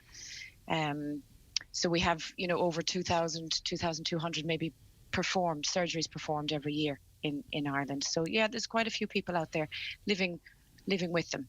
Right, yeah. So you might tell us what a stoma is and why someone might end up having one. So we have... A stoma is an artificial... The ones that we talk about, they're artificially surgically made openings from the body for our bowel excretory waste and urinary excretory waste. So when a bladder is removed, and that a bladder will mostly be removed for bladder cancer is probably the biggest reason for that. But there are other reasons as well. There could be some radiation damage there. There could be some trauma, those kind of things. So that would be a urinary stoma. And then a bowel stoma, again, bowel cancer being number one in the reasons for these stomas being formed. And we also have diseases like inflammatory bowel diseases, Crohn's and colitis, which are quite prevalent in our Celtic regions. So we have a lot of people with those diseases that would have bowel stomas. And we have two different kind of bowel stomas that we see normally. One bowel stoma is coming from the small intestine. So that's where the whole large bowel is either out of action or gone. And then we might have one from the lower bowel, which is the large colon. So and is it correct to say that in some cases a stoma is a temporary bypass to allow for an operation or a recovery, but in some cases, and is it still referred to as a stoma, that would be an ongoing solution to a problem? That's right. So sometimes we have pathways, or we have plans for we'll say rectal cancer or tumour, and where the surgery will be performed, a temporary stoma will be given, and that allows time for recovery and for maybe some more treatment to be had, and then that can then be reversed. But there are some situations then where a bowel is maybe so diseased and just needs to be put out of action, and a stoma is a permanent fixture then. Now, obviously every individual case is different for a lot of people, though, and I presume this is the some of the conversation that will be happening in Letterkenny on the 28th. People with a stoma live full, active lives, engaging in activities and sport and work and everything else. Do some people, do you think, when they're told that this is their treatment plan, that initially they might think, oh my God, this is terrible, my life's over, not literally of course, and then a realisation comes about? As I say, it's not going to be like that for everyone, but I think for most people. Absolutely. Any kind of pathway or treatment plan that's put into place for somebody is going to be a big change for somebody. But certainly when there's a big bodily change like a stoma formation being involved in it, it can be quite distressing. And who knows what experience a person has had with a stoma in times gone by, or maybe a few decades ago they had a relative that didn't have a good time with a stoma. So that counselling and that support is hugely important. And absolutely, techniques have gotten better, products have gotten better, we've gotten better at managing people, and people live very good lives out there with stomas, and that's our absolute aim, to get back to what you can do before, back to life, back to work, school, sport, everything that you had done before. And I'm not trivialising it in any way, shape or form, and I hope people realise that, but I've spoken to people that name the stoma. There can be an attachment that comes to it. Is that what happens there? Because it's I'm not saying it's unique, but it's just a reaction some people have to it, don't they? That they name the bag, and it's almost like they name the stoma, and it almost like becomes a part of them, a friend or something. I don't know what the psychology is there. Eileen, maybe you can give us an insight. It is, absolutely. As I say, it's a new way of functioning for people, and it needs to be minded, and it needs to be considered, and it needs to be, taken into consideration in everything, in most things we do, and yeah, absolutely. Some people like to name their stomas, and I suppose it's allowing for them to be part of their day, and to make sure that it's included, and that's a lot of the coping mechanism as well, and the thing is just to plan around having that stoma. Make sure you've got your supplies with you, make sure you know where your favorite toilet in town is that you can go and be comfortable, and just it's all in the preparation. When you're traveling, make sure you leave yourself plenty of time, that we all should, before the airport, things like that, just not to be rushing, and just to consider it and make sure that you've given it time to be looked after. Right, so this pop-up ostomy support clinic that's taking place in the Radisson Blu Hotel next Tuesday, the 28th of February, or this coming Tuesday, dependent on how you view it. It runs from 10 a.m. to 3 p.m. and people are invited to book a free stoma review. So I was going to ask sort of what type of people do you want to come, but then I don't want you to give examples and anyone feel excluded. So maybe you could just throw out the net widely there, Eileen, and tell people what's on offer. Sure. So I'm a stoma care nurse or stoma therapist. So it's anybody who is out there living with a stoma, urostomy, ileostomy, colostomy, that would like to be seen. A lot of people maybe haven't been seen by a stoma nurse for many years, and would just like to come and have a little review of, we've got new products, I suppose, and new techniques and new ways of minding stomas. So if they want a review and just an update on their products, an update on their minding, and certainly people, if anybody is having if anybody is having any types of skin trouble, or if a stoma is stopping somebody from doing something in their lives that they want to do. Whether it should or not, because maybe there's someone who hasn't travelled. Now, not many of us haven't travelled for some time, but they haven't travelled because of a stoma, and I don't know, an air pressure and this, that and the other. So someone like that, and I know that's maybe the more positive side of things, but someone like that could come and get some advice and reassurance as to how that's done. Absolutely. Yeah. Absolutely. So anybody who needs any sort of support with, diet, hernia prevention, travel, socializing, all those things that we want people to be doing their most with. And to ensuring it's being worn correctly, that's fitted correctly as well. So that's people have freedom of movement, things like that as well, I'm sure. Absolutely. To get the right fit on you. It's because, if you can imagine wearing a bag like this waste needs to go into the bag comfortably and well, and we don't want any mishaps. We don't want any leaking. Leaking is a big thing for people. So a person absolutely needs to be comfortable while they're wearing the product. Yeah. And people might be suffering with their, not suffering is the right word, but challenged by their self-esteem because of this. They might feel a bit different in terms of their diet. They might feel outside of general society. All of these types of emotions that people might have will be addressed, and support and help offered at this event. Absolutely. Yeah.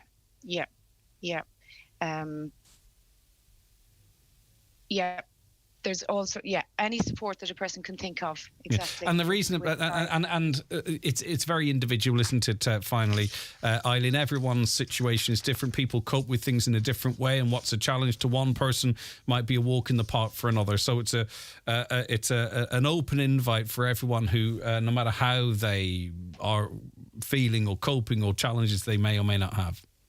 That's right.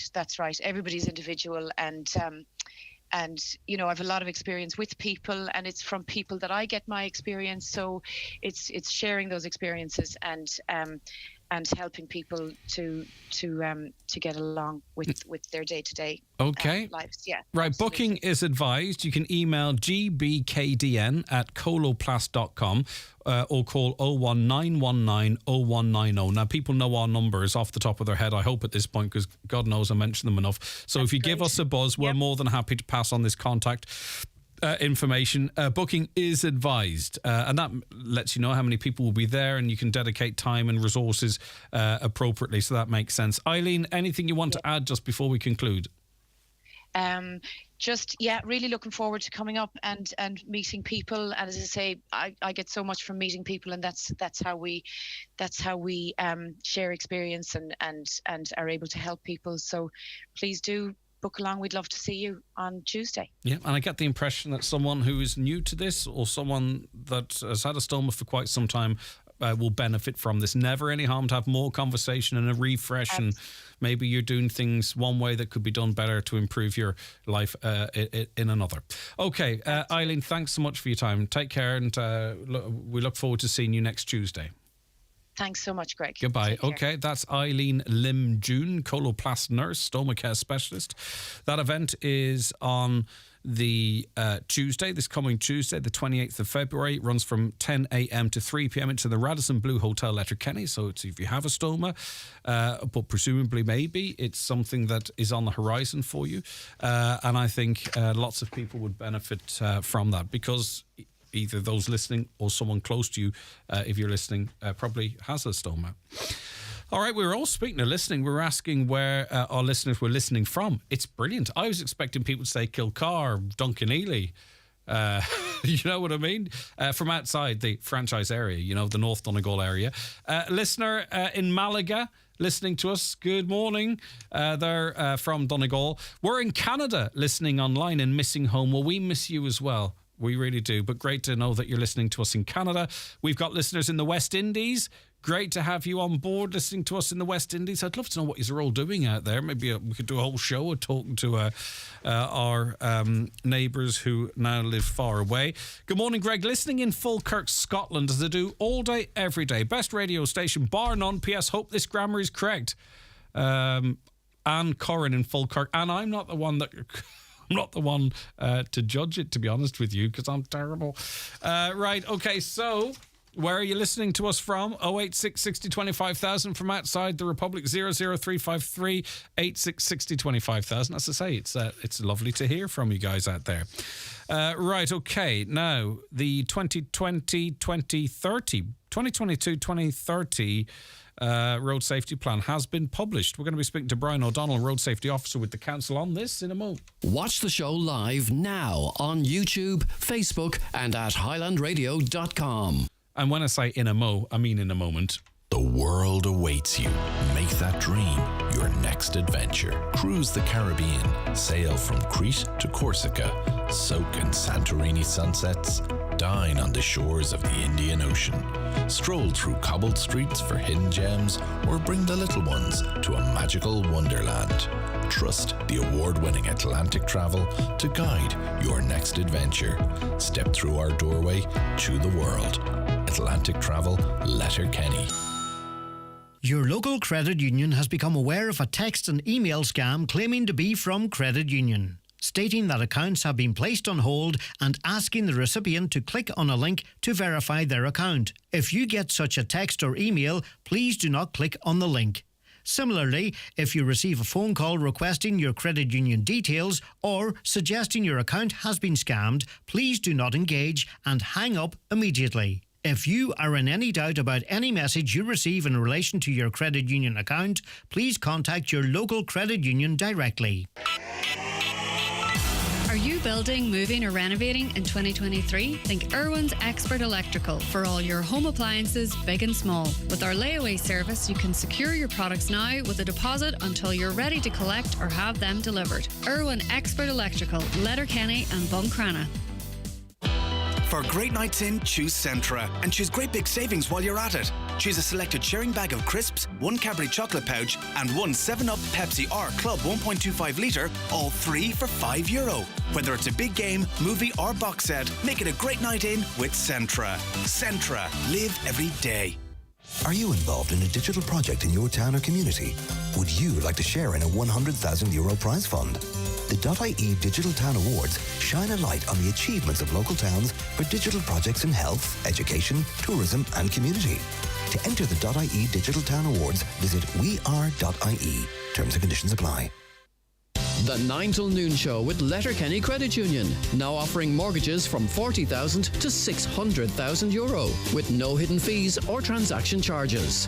Letterkenny Credit Union, 9102127. Okay, the Donegal Road Safety Working Group has published its road safety plan until 2030. It's designed to ensure a collaborative, coordinated and consistent approach to improving road safety. Brian O'Donnell is the Road Safety Officer with Donegal County Council, and he joins us now. Good morning to you, Brian. Thank you for your time. Morning, Greg. How are you? Good. Right, so from your perspective, what are the priorities then over the next 8 years and beyond? Priorities probably remain the same, but obviously, are we gone? No, listening to you loud and clear. Go ahead. It's all right. No, this obviously is our fifth road safety plan. The first plan was published in 1997. We've made a lot of progress over the intervening years. Obviously, a lot more to do. One life obviously lost on our roads is one too many, but if you look back where we were 10, 12 years ago, we've moved a long way, but we still are in the position of continuously losing lives on our roads. And we need to address this, and there's a number of issues of concern. Based on the figures that we've had over the last number of years, pedestrian fatalities have increased drastically over the last number of years. And if you look at the figures that in Donegal alone, nationally figures for fatalities and pedestrians last year doubled. But over the last 8 years in Donegal, there's been 12 pedestrian fatalities. Mm-hmm. Major concern. Vulnerable road users are a major concern. We have a lot more people using the roads, walking, cycling, running. Traffic's increased considerably, but we need to focus on protecting. Our focus will be over the next number of years is promoting the use of greenways, promoting the use of safe cycling routes and so on, and continually appeal to drivers, motorists, everybody that drives a vehicle to slow down. Yeah. And look after everybody that uses the road. And we'll talk about what we can do, but I want to know what the authorities can do. We all know areas where street lights are out. Okay, we're inundated by callers saying a street light's out, it's dangerous, we need that fixed. We know of dangerous junctions. We know of roads that are full of potholes. We know of cyclists that prefer to use the hard shoulder than the greenways that are available. You know, we can do our bit as well, but are you satisfied that enough is being done to ensure that the infrastructure contributes to a Vision Zero scenario? Because, you know, as I say, it is an important factor, I think, in quite a lot of the issues that we have on our roads. It's not talked about very much, though, seemingly. Oh, that's very, very true. But we have to continue to focus on improving the road network. We know that. We continually appeal to the powers that be to increase the funding, to allocate more funding to Donegal to improve the road network. The Donegal Road Safety Working Group's main aims and main focus and probably a remit is to oversee the implementation of a road safety plan, to focus on road safety awareness, to promote safe driving in our communities, to appeal to everybody to do. That's the remit that we have. Outside of that, we'll try and push our energies towards trying to improve the network, but our hands are tied to a certain, because we work on different strands within local authorities and so on, and you focus on what your role is and what you're supposed to be doing. But outside of that, you can only make representation to people. Yeah, I get you, and that's a frustration, because that is the, you know, as I say, we can do our bit, but we raise issues, and when I say we, I don't mean listeners, and it's like, oh well, it's not the council's problem, it's the TII, or a lack of enforcement of reduced speed limits outside of schools, you know, pedestrian crossings being put in without no beacons on them, on dangerous corners that aren't even lit. You know, like, we want to do as much as we can, but then I look at the people who are charged with making the roads safe and the infrastructure. Some of the decisions are mind-boggling, especially if we are heading towards this Vision Zero. Vision Zero's a focus that obviously the national strategy has pinpointed over the next intervening years. It's going to be a tall order to achieve that. If you look where we're going over the last couple of years, fatalities have increased. I know what you're saying. I agree with what you're saying, but we have to try and all focus, because if there's particular groups out there that are concerned about road safety, they have to channel their energies in the right way. I know what you're saying about bad corners, potholes, but unfortunately, that is not within my remit. No, I get you. No, but I'm actually speaking, Brian, hoping that people are hearing our conversation. I'm not expecting you to go out and sort this all out, but I did get a document from you that your name was on that said that these new crossings, for instance, in Ballybofey and Stranorla, were very safe and that the pedestrians loved them, and yet we didn't get one single contact from a listener that says the same. So we have to make sure, I presume, that our research work is maybe reflective of the public out there. The document that I would have put my name to was in relation to the safety of pedestrians, and to ensure that when a pedestrian approaches a crossing, that they have the right of way, to appeal to motorists to actually slow down. Motorists should be in a position to slow down when they're approaching a crossing. Motorists should be in a position to slow down when they're entering a town, a village, drive safely. They should not be going at excessive speed and putting the lives of pedestrians in danger. If there's a crossing there, the crossings, the pilot scheme that's enforced there at the minute is there to protect pedestrians. There's crossings. And are you just before we move on, are you happy with those crossings, or would you prefer to see beacons at them, for example? I would prefer to see signs and beacons, yes. Okay, all right. That's. I'm glad to hear that. Not that it matters what I think, but I thought that's what you would say, Brian. Now let's get back to pedestrians and cyclists. And when I ask these questions of you, Brian, I'm not expecting you to do this stuff, and I hope you understand that I know that and the listeners know that. But when we talk about cyclists and pedestrians, do you think we could be doing more to get into schools to educate about how we share the road space? Do you think we're doing enough maybe to engage with cycling clubs to have the conversations about, cycling abreast or using the road instead of some of the greenways? Because they'll say to you, yeah, but the tires on my bike are such that the actual road's better than some of the cycle paths. Do you think we need to have more of a conversation in that regard in terms of education, maybe even a little bit of enforcement? Certainly do. The education is the first strand of where we start to work. There's a lot more strands there available. Enforcement, getting into schools, getting into groups, getting into cycling clubs and appealing to them to actually address the concerns that we have, because there's people out there that have no regard for the safety of themselves and the safety of other road users. They don't have the regard. They don't have that. And we have to appeal to the people that are actually using the road, that they look after themselves when they go out the road, because there are people out there that will not give one toss about them. Yeah, and every day I'm travelling, and this is no exaggeration, there's people out walking with no high vis on, or there's cyclists without proper lights on, and I think to myself, do you know if you get home you're going to be lucky? Because it's down to pure blind luck, because these people aren't visible.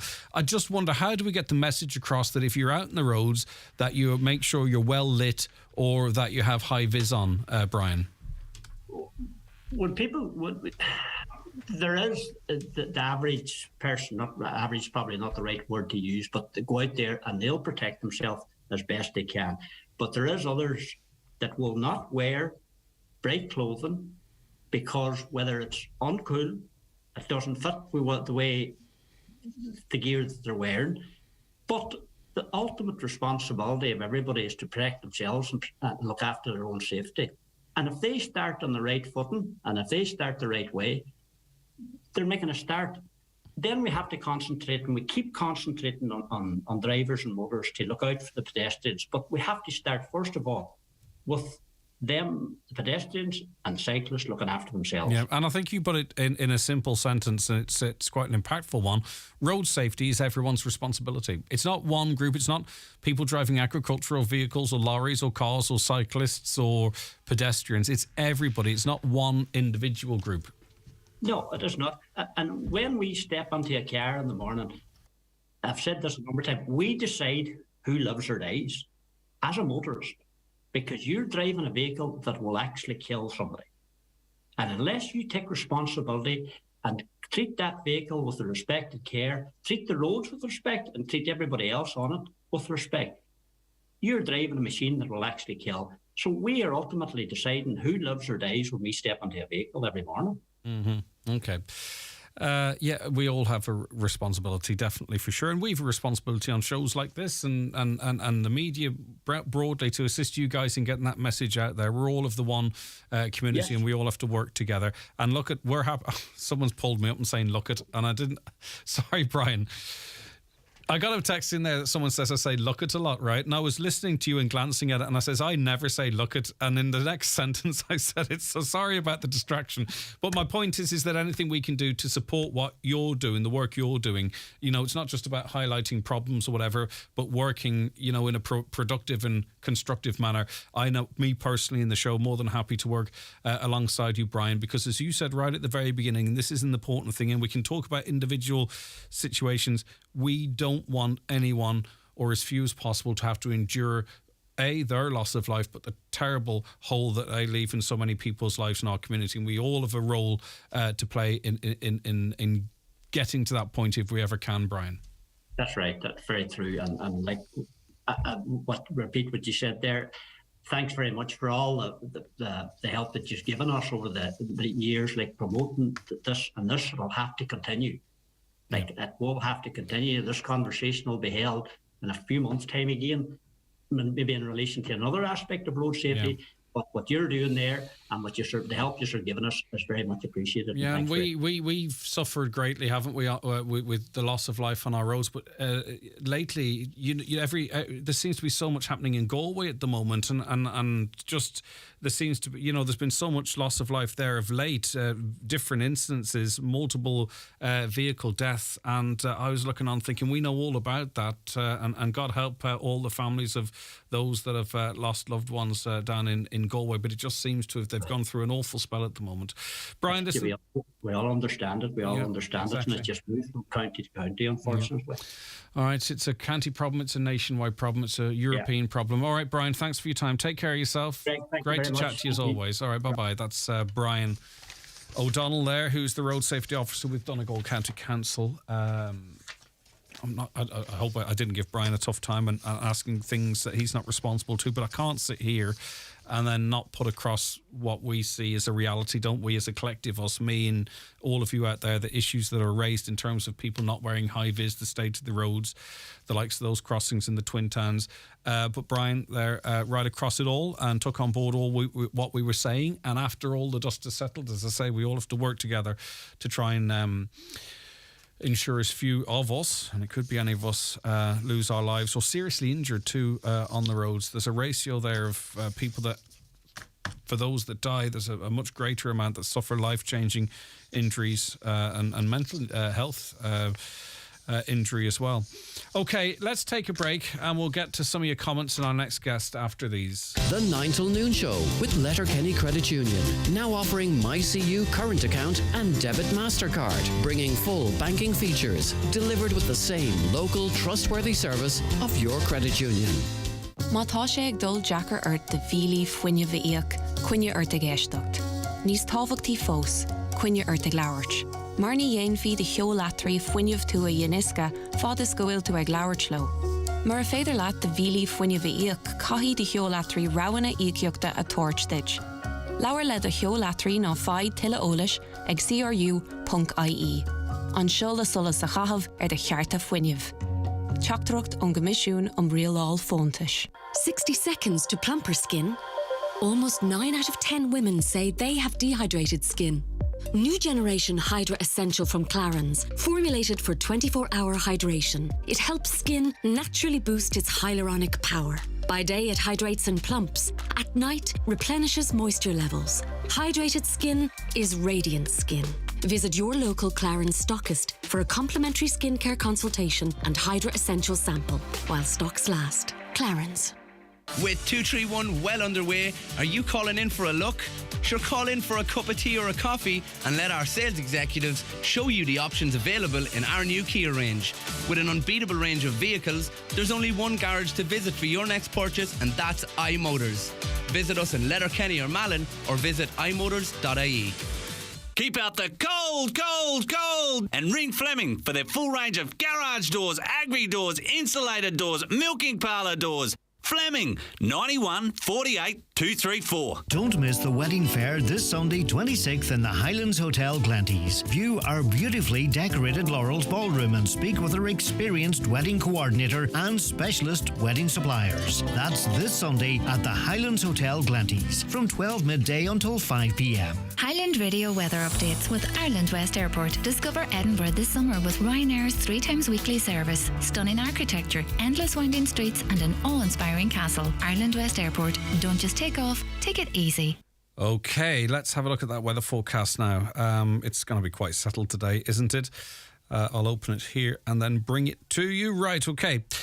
It'll be mostly dry day today with some sunny spells, especially in the morning, which is almost behind us now. Cloud is expected to thicken during the afternoon, bringing the odd light shower. Highest temperatures today of between 6 and 9 degrees in moderate to northwest breezes. Right, so we were talking about road safety, and I suppose, and I mentioned it to Brian, that obviously the infrastructure is a contributor to that. John joins us now. Good morning, John. Thanks for ringing in. Nice to speak to you and good to have you on board. Morning, Greg. Right. I was just I was listening to him about road safety, and a lot of what he said, a lot of what you said is more so than him was true, very true. But you know, there's a yawning gap there between the Dry Arch roundabout and just past the Primary Hotel, Dry Arch there. And I'm just wondering, what is the plan for that there? Is it going to be left open? Are they going to cross willy-nilly? Or what's the story? I was led to believe when this thing was muted about the barrier going up the centre of the road that it was from roundabout to roundabout, from the Polestar roundabout to the Dry Arch roundabout. So I'm just wondering what's happening there. I don't think it's very safe the way it is. So at the moment, I think it depends on where you're living and where you're trying to access. But a lot of people might cross actually on the roundabout where you've very little protection from one side to the centre island and then to the other. I think if you want to have a traffic crossing, that's going to be further up, more outside the Clanreef from what I can see, John, and what was in the plans. Is that good enough, do you think, if that comes to pass, if there is an actual crossing a little further up the road? I think it's suicide. You know, if there's a barrier there, people won't cross. If the road's open, even though they shouldn't cross, 4 lanes of traffic are going to do it. I've seen them doing it. They've done it in the past, and they'll do it now. Yeah, I've seen it myself. You know, I think that's crazy. But John, you know, if you say, John, you're on foot, right, and you want to cross one side of the road to the other, I don't know if you happen to have to do that. What do you think the safest way to do it is, or do you believe that road's so busy there's no safe way to do it? The only safe way for pedestrians would have been a walkover bridge. Yeah. Yeah. You know, it's not safe in any shape or form that pedestrians could cross it at the moment. But because, if there is God forbid, but yeah, go ahead. I was going to say, John, though, because I think the plans do set out for an actual traffic lit pedestrian crossing further back from the roundabout. If that is put in place, you know, and the lights would go red, cars would have to stop. That surely is safe enough, though, John, isn't it? If people use it. As I do, because that's a straight bit of the road. People are coming out there. There's 2 lanes of traffic coming one way. There's 2 lanes going the other way. You know, all it takes is a couple of idiots. Well, John, my concern right from the get-go was about that crossing, because what actually happens is you've got 3 lanes of traffic trying to get into 2, and as soon as people come off that roundabout, they put the foot down. So I hope if there is a pedestrian crossing, I hope it's not too close to the roundabout, because I have the tape. That was one of my concerns right from the get-go of these plans, John. And you live in the area, so listen, I'm a blow-in passerby. You know the story yourself. Yeah, I think it's more dangerous now than it ever was. Right, well, we hope. Because as you say, people are coming off the roundabout, they're sitting maybe for 5 minutes, coming down Lorgy Brack, coming out the other way. That's a bottleneck there at the roundabout, whether they like to believe that or not. Any morning, all you have to do is look at it any morning, in the evening, and there's a bottleneck there. And when people are a bit frustrated, they're coming off the roundabout, the foot goes down. Yeah, and what you have is, as I say, you've got 3 lanes of traffic trying to get into 2, then you've got traffic trying to turn left just off the roundabout and traffic trying to turn right just off the roundabout as you go into Letterkenny. I'm not a big fan of that tiny little stretch. Of my whole journey from Donegal town to work, coming off that roundabout is one of my least favourite parts of the journey, if that makes sense from a safety perspective, John. Oh, it does. I'm telling you, it does. That's exactly what I'm on about. Mm. You know, you just put it into perspective when you said people coming off the roundabout put their foot down. They do. Yeah. Well, we all do it, you know. Okay. But anyway, John, at least you'll be able to cycle safely into Letterkenny if you want to. You know, that's the other thing I was going to say to you. You know, I admire people that cycle and cycle lanes, but you get guys that there's a place there for cycling on. You know, it's a cycle track, but it's tarred, and they're still out on the road to abreast even now. All right, John. I don't think we're going to sort it out, but I tell you, like, no, listen, you're not. It's great. It's great to see the development, but when the dust settles and when it's finally finished, we're going to have what we had before, but a concrete barrier up part of the road and a cycle lane. It's an expensive cycle lane and barrier, but anyway, I suppose it all had to be done, and we can't stand in the way of progress, John. Well, if it is progress, I would not stand in the way of it. But I just don't think it's progress the way it has. As long as they don't have to dig it up again to get water up to your house. Don't be surprised if they do. All right, John, have a lovely day. God bless you. Thank you. Okay. All right, take care. Bye. Bye-bye, John. 08660 25,000. Right, so some of your comments coming in here about grammar. I've noticed recently that when asked a question, a lot of people start the answer with the word so. It's really irritating.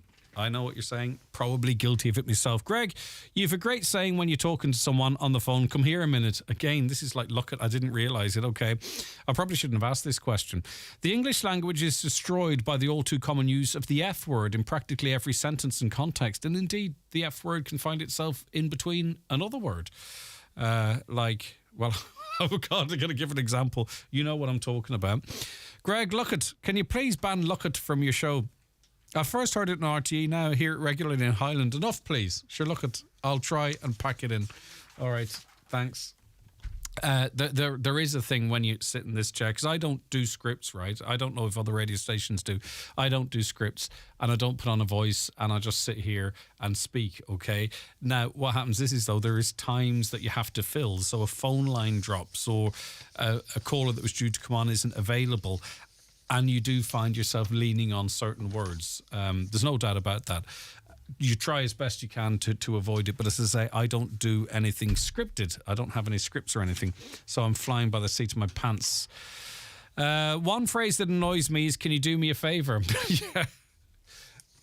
What about when someone says to you, can I ask you a question? And they already just have. Come out with the question.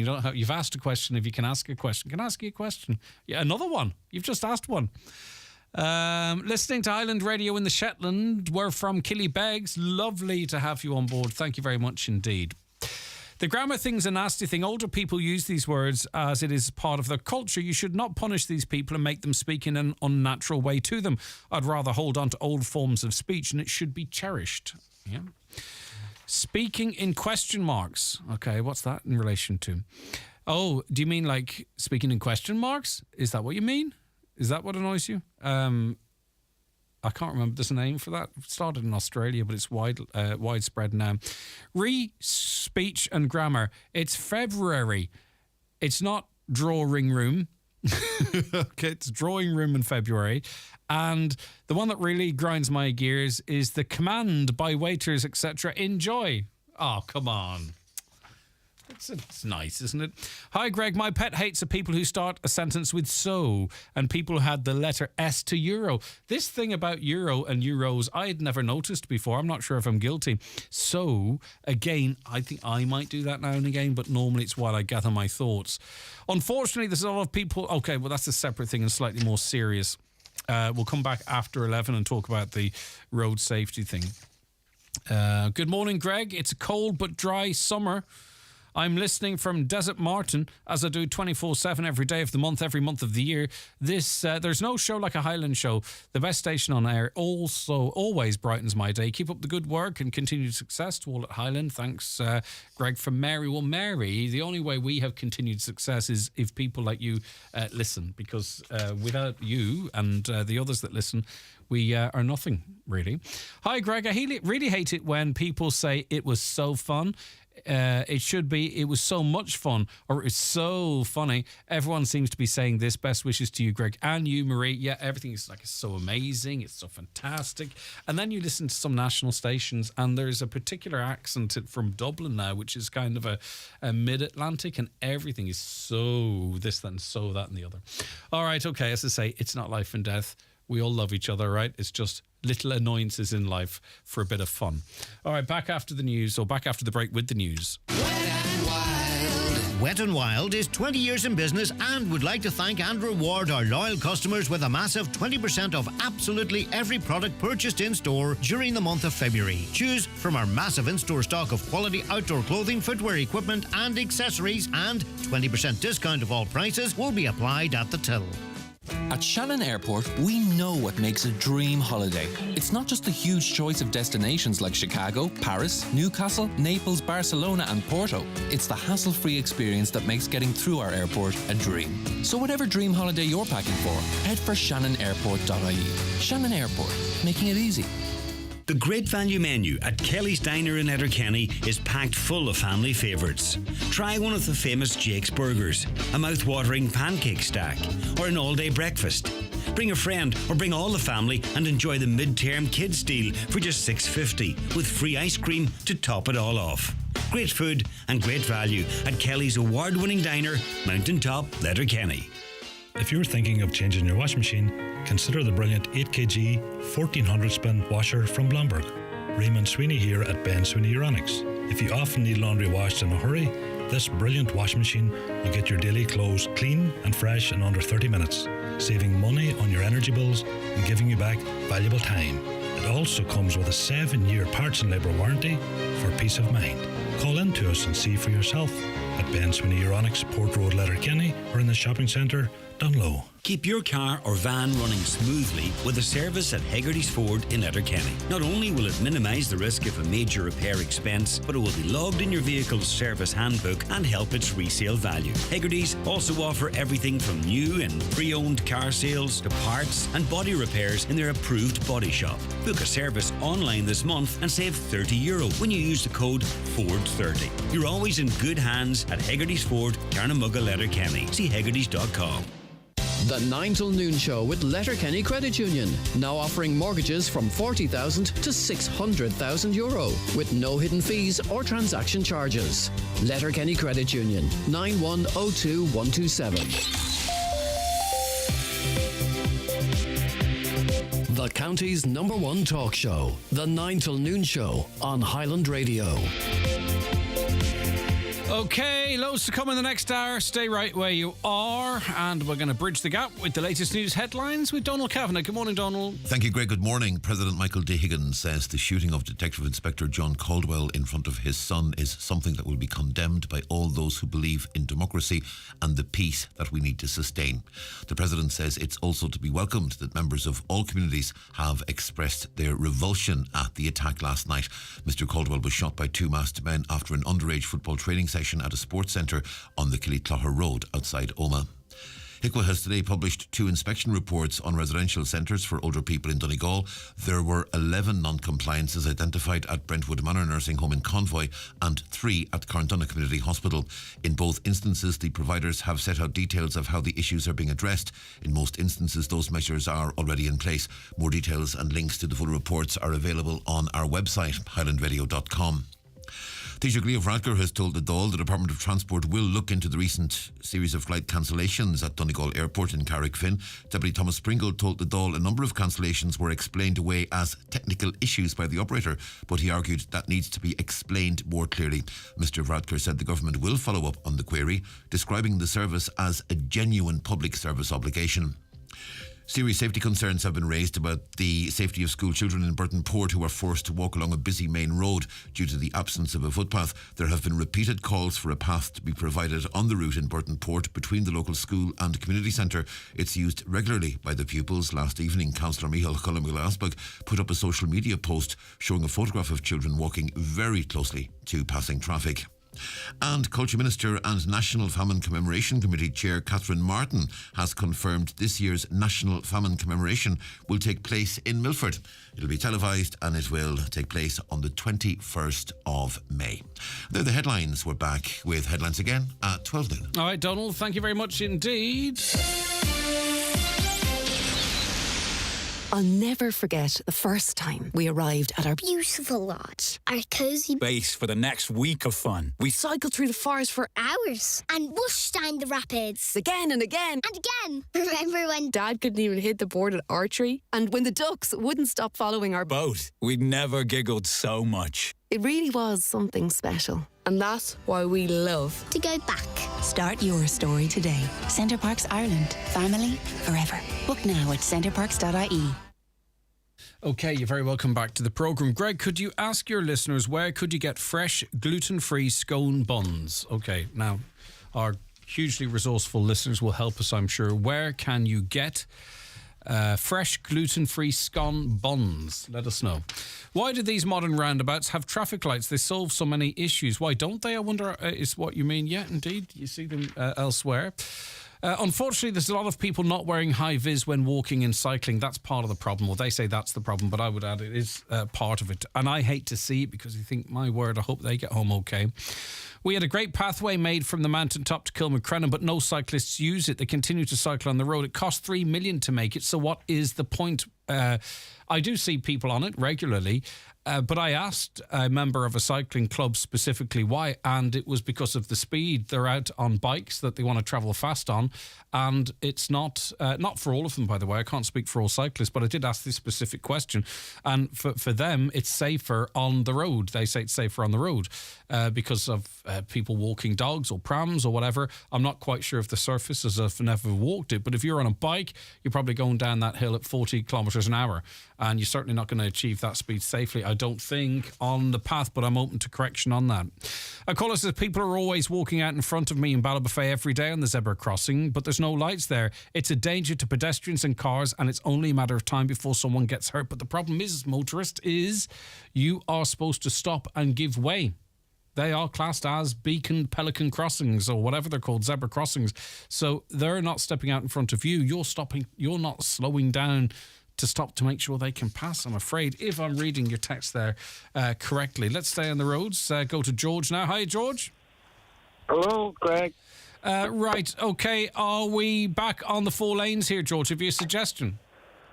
I'm on a special policy committee with the Council on Roads and Transportation, and I heard the road safety officer. We had a talk from him on Monday at our meeting, and it was great to see that the statistics are showing that fatalities and injuries are down on the roads, and we welcome that. But a lot of the time, was spent talking about the 4 lanes too, and the difficulties and the delays. But I wonder myself, will there be any improvement to traffic flow even when it's finished? But I suppose it's probably focused on pedestrian travel, maybe, and active travel, they call it. But one thing that crosses my mind all the time is, why is there not even a temporary access from Bonagee Industrial Estate to the roundabout through the old filling station? Even if they made some agreement with the people as a temporary measure, you could do it in a day. Get where that industrial estate down there, Bonagee, you have Tinney's and you have McMenamin Commercials and all the rest of them, and they're very, very busy. And it's almost impossible to get out of there. Yeah. So and, just so I'm aware, getting in is even more dangerous. Yeah, George. Just so I'm aware, and the listeners are aware, would you access this currently on the road adjacent to the bar there? Yes, that's right. Okay, so you're saying close that and bring access out behind the filling station and onto the roundabout. Yeah, the derelict filling station. Okay, I don't know if there's a dispute about land or whatever's wrong there, but it seems to me that it's an obvious solution to an awful lot of traffic. You'd be far better exiting and coming on to a roundabout, off and on a roundabout, than you would off a dual carriageway. Yeah, and as well as that too, you will have access that will you'll have cars that will access that business there by crossing the road that you're talking of coming out onto the 2 lanes. So in other words, you have a convergence of traffic that's not really controlled there as such, is it? I mean, it's I'd say there's the odd tip there. It's impossible to turn right, of course, but you have to go to the roundabout to get back into Letterkenny. Yeah. To do it safely. Okay, I don't think I explained what I'm talking about. Say I'm coming out of Letterkenny, right? Understand. And I want to go into the garage. I could be pulling in. I'm not sure if I should or shouldn't, but I could be pulling into the near entrance, but I have to cross the business park exit. Do you know what I mean? And I think that would be alleviated with your suggestion. That's true. That's another problem that could be solved that way, but I don't know why that's not. And I actually mentioned this to Bernard McGuinness, the late Bernard McGuinness, I'm sorry to say, about 4 years ago, and he picked it up and said that's an excellent idea, but we didn't progress it any further. But perhaps there is, a dispute about land or anything, but if it was even temporary, the ground's level, and to me, waste ground behind the old filling station and behind the Dry Arch complex.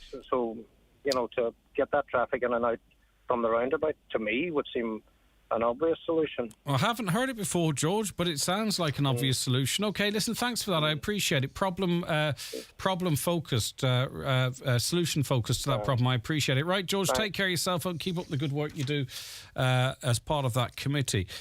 We welcome onto the programme now Keely Taverner, psychotherapist, author and coach. Great to see you again, Keely. Can you hear me okay? How are you keeping? I can hear you loud and clear. As I can you. Are you well? Yeah, living the dream. I don't think you mean that. I do, because what else is there to do? I've got too far to turn back now. I know. I'm only joking. And I think this is our first conversation of 2023, so Happy New Year too. You can't believe we're so far into it already. Just to let listeners know, as I mentioned, Keely's a psychotherapist, author and coach, and she does one-on-ones with individuals and couples and can do it remotely as well, as Keely's based outside the country. And we'll remind you a little later on as to how you can contact her, because Keely, I think, and I kind of say this when I'm flagging my piece with you, that sometimes if maybe it is the worst thing to do, or it's the last thing you want to do, is divulge an issue you're having with a sibling, with another sibling, or with your partner to your parents. Do you know what I mean? Because you're afraid of planting seeds in their minds against the person that you want to resolve things with. And that's why I think it's always good to speak to someone maybe removed from the family or friend circle.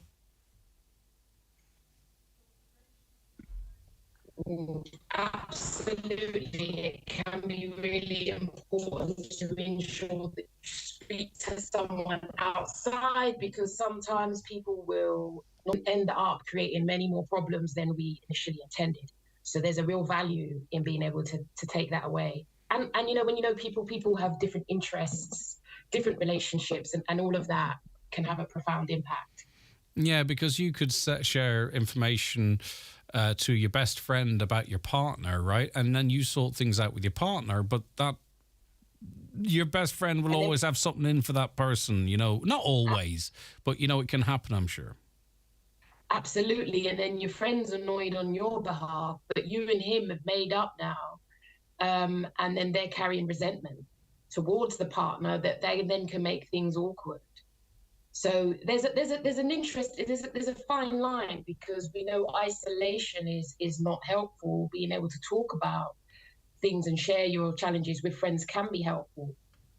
And then depending on the complexity, for example, if you're embroiled in an unhealthy, toxic dynamic, that in itself can result in us going back and forth. And for many people that I support, I did a video once, and it was like, if your friends are tired of hearing you talk about your relationships problems, when your friends become exhausted, and they are, and then they don't, and then you stop telling anyone, when you think your friends are bored with your situation, that is a really important kind of cue, because that can also lead to the isolation, which we also know is a really fundamental factor in terms of unhealthy, toxic relationships dynamics. Yeah, maybe just talking about your toxic relationship is some sort of a coping mechanism, when obviously if you feel you have to vent so much, there's a fundamental problem there. Absolutely. And today I was reflecting on empathy and relationships, and I know personally for myself, it's really important to be mindful of relationships that draw heavily on your empathy.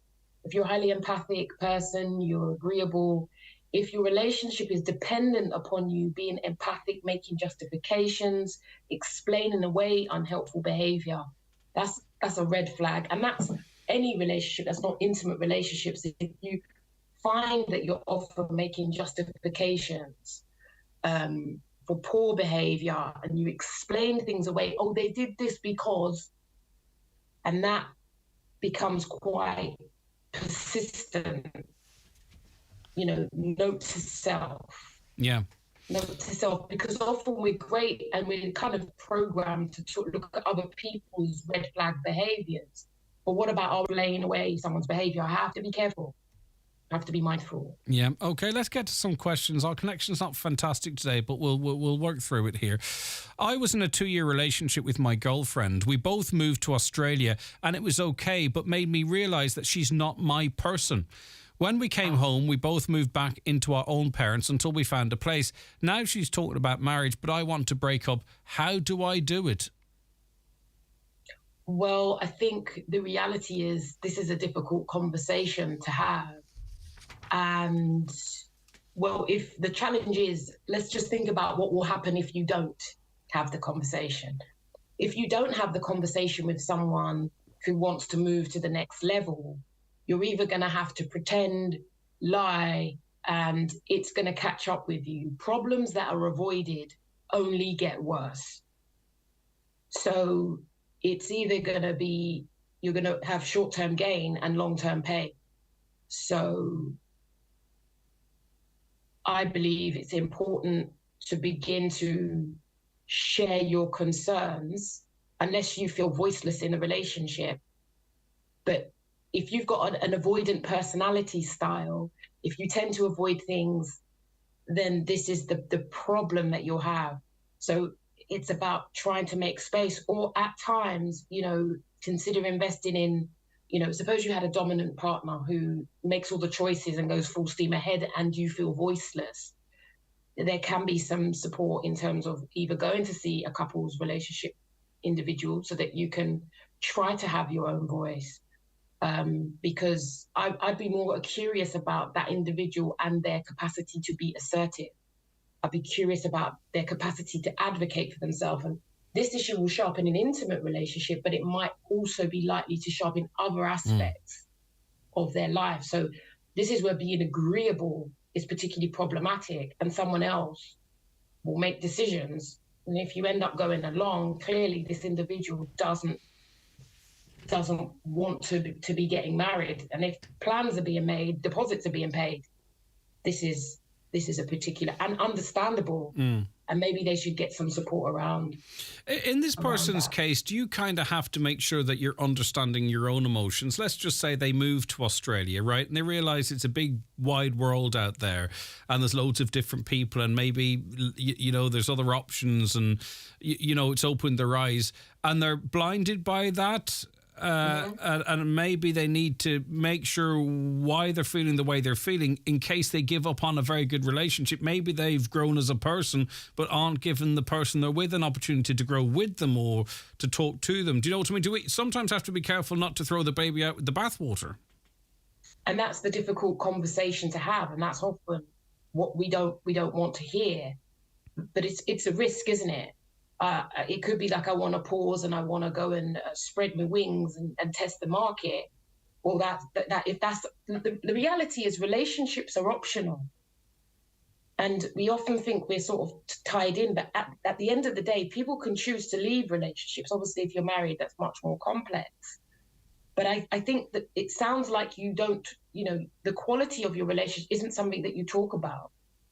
And that might be something to begin to bring up, to share your concerns, because if not, then, you know, then you're a different character will evolve out of you, which is ingenuine, which is very difficult to keep a mask up, because it will usually be something that you spilt milk, something, you know, the washing up, that these little things become a trigger for a massive argument that actually isn't about the milk or the fact you didn't put the toilet seat down.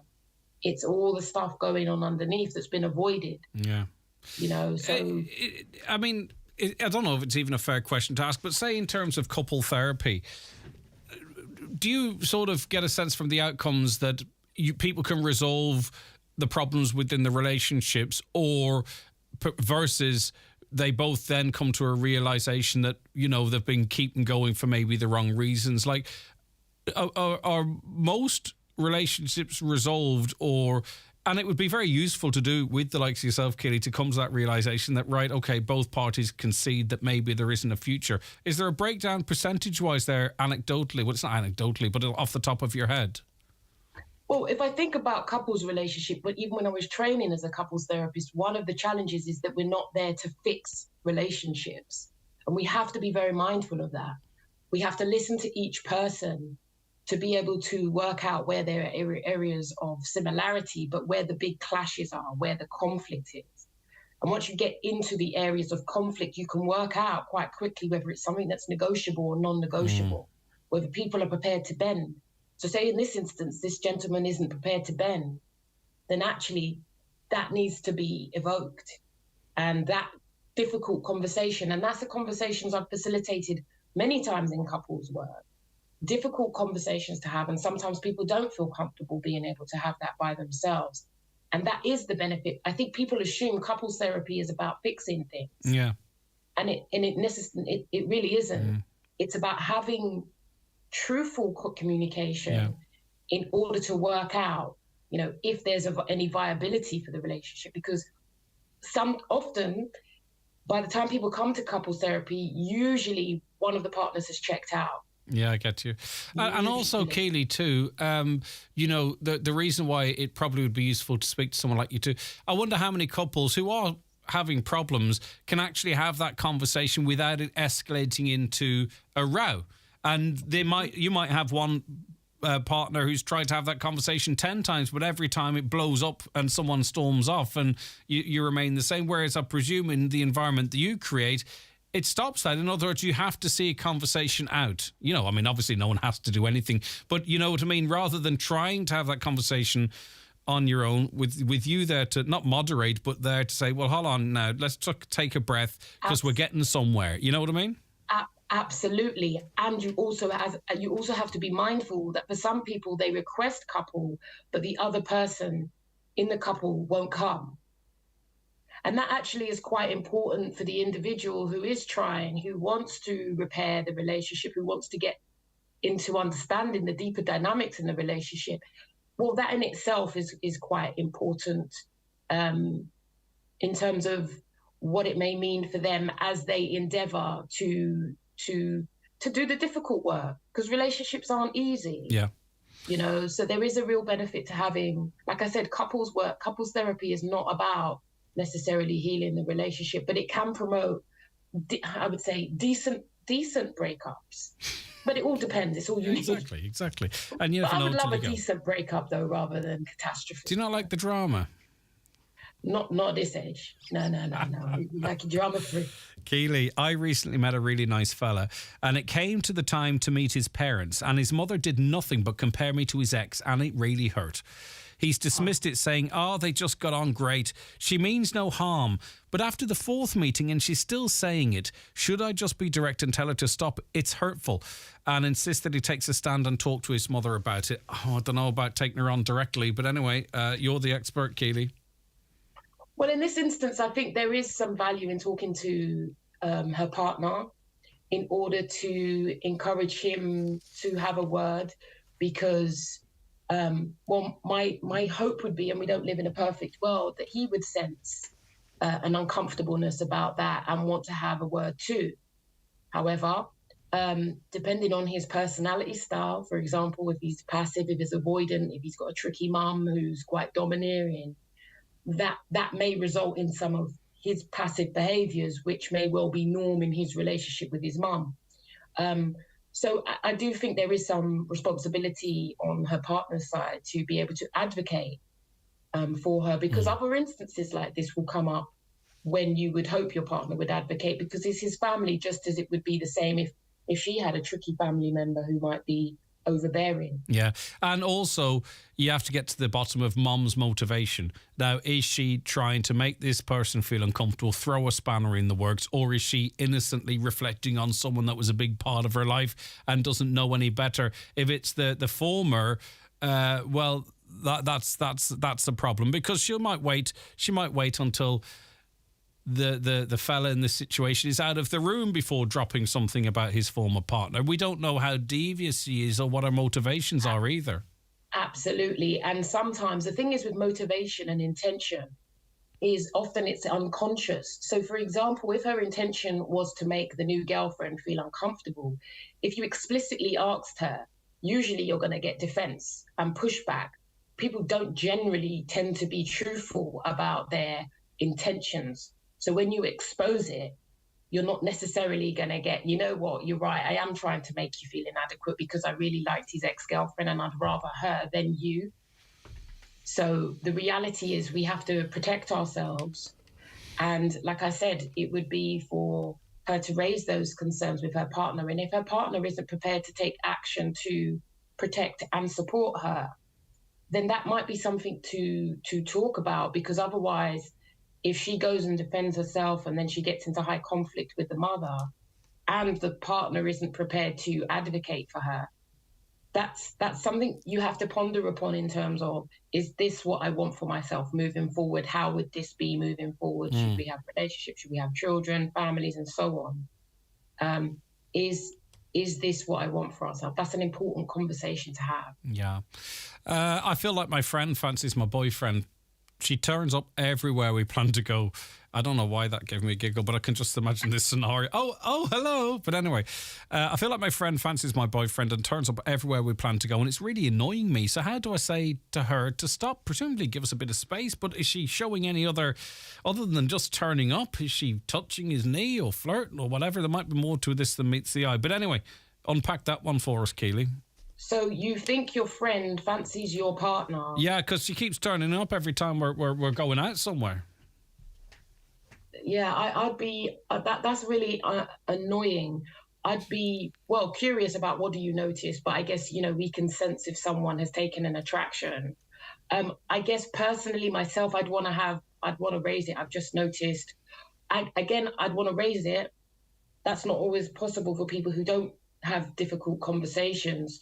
But I'd also be mindful about what I'm communicating. So if on social media I'm putting that I'm checking into the cinema, how is this person able to track our movements? I'd be curious if my partner notices. I'd be curious if he has experienced the flirtation, if he's fueled that. I'd want to have that conversation just to check out what their experience is of that, and think about. It's a difficult conversation to have, most definitely.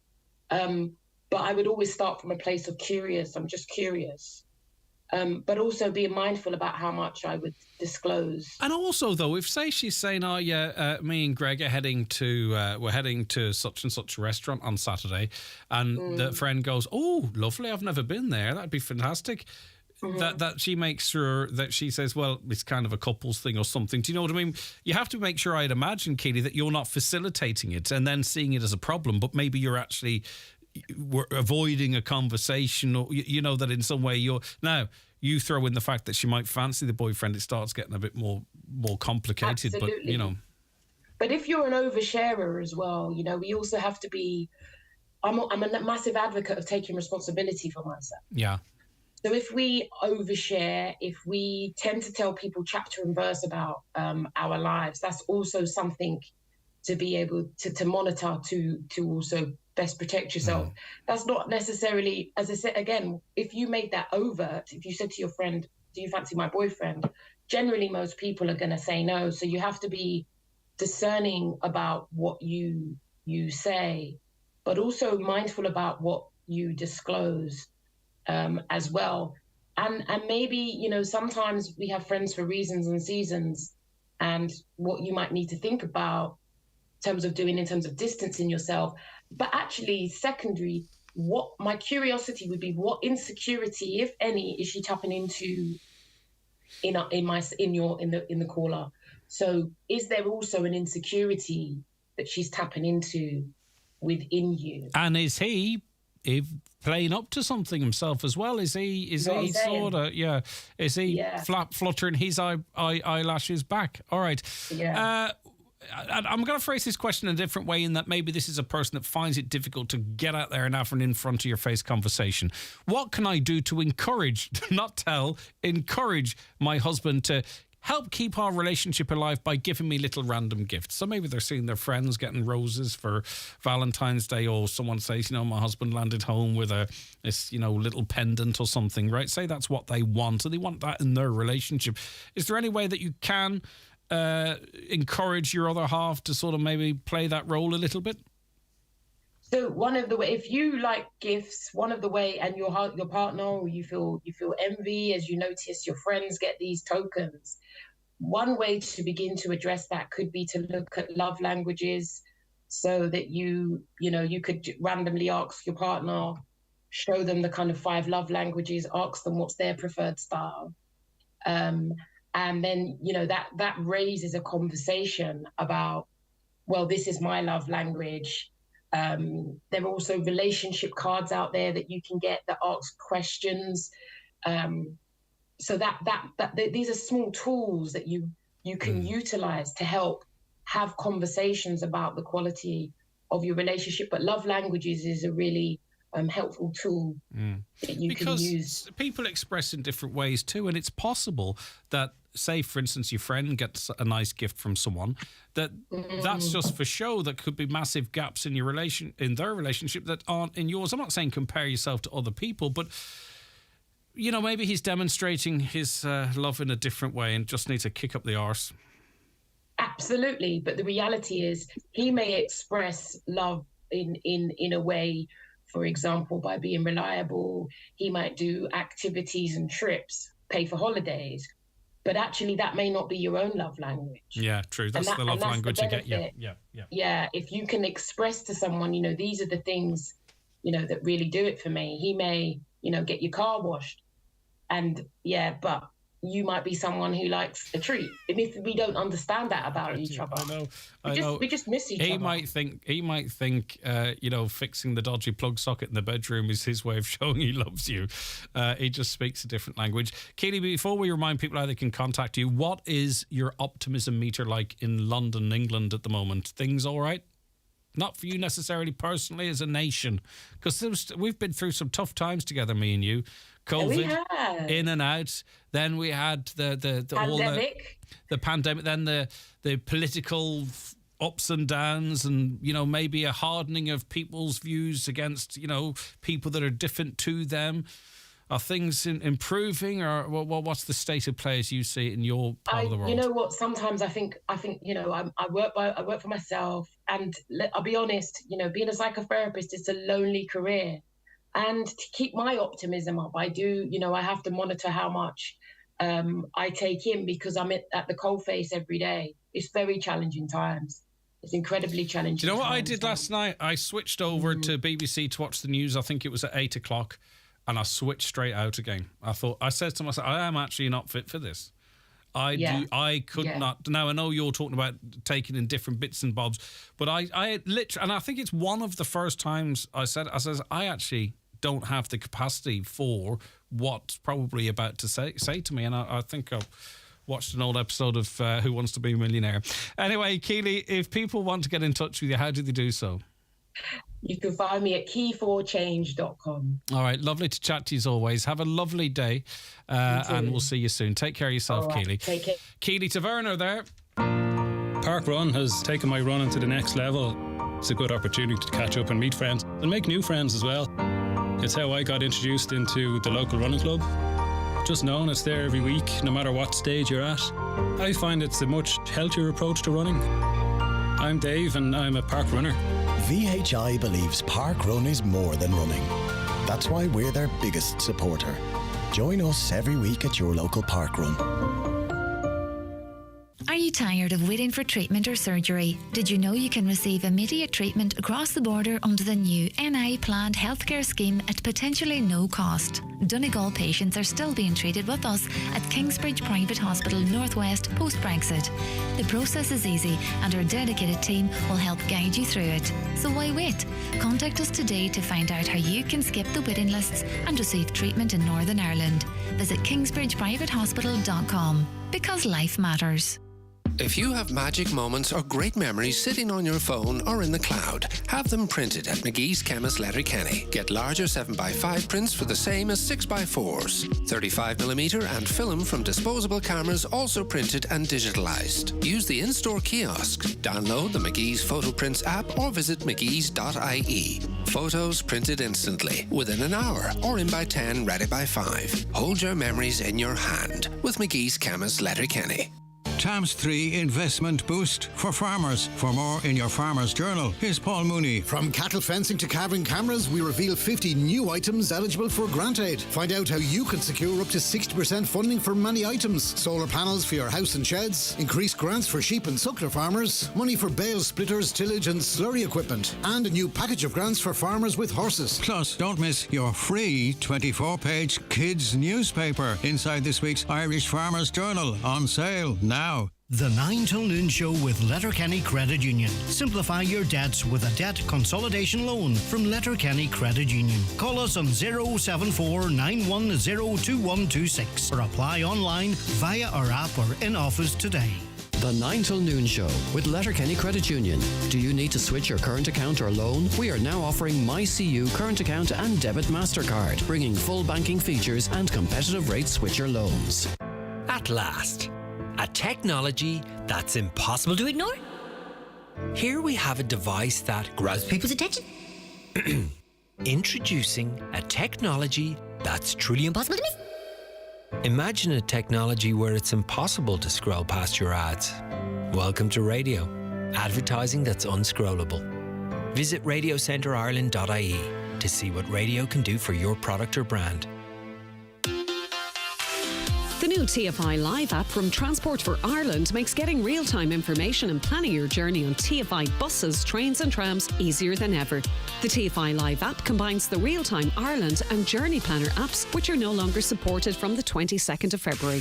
You can also search for timetables, save your favourite trips and stops and more. Download the TFI Live app on Android and iPhone for free today. See transportforireland.ie. Teagasc will hold a tillage meeting this Thursday, February 23rd at 8 p.m. in Angrinnan Hotel Burt. Topics include crop margins for 2023, crop and seed options for 2023, and growing oilseed rape in Donegal. Speakers are Shay Phelan, Teagasc crop specialist, Tim O'Donovan, technical director Seed Tech, and Austin Dagnan, manager of Donegal Rapeseed Oil Company. All are welcome. If I learned one thing in the last year, it's that falling into debt can happen to anyone.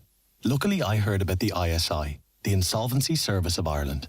Their professional advisors can help you restructure or even write off your debt. The first thing they said to me was, every debt problem has a solution. I can still feel the relief. So if you're worried, visit their website backontrack.ie or free text Get Help to 50015.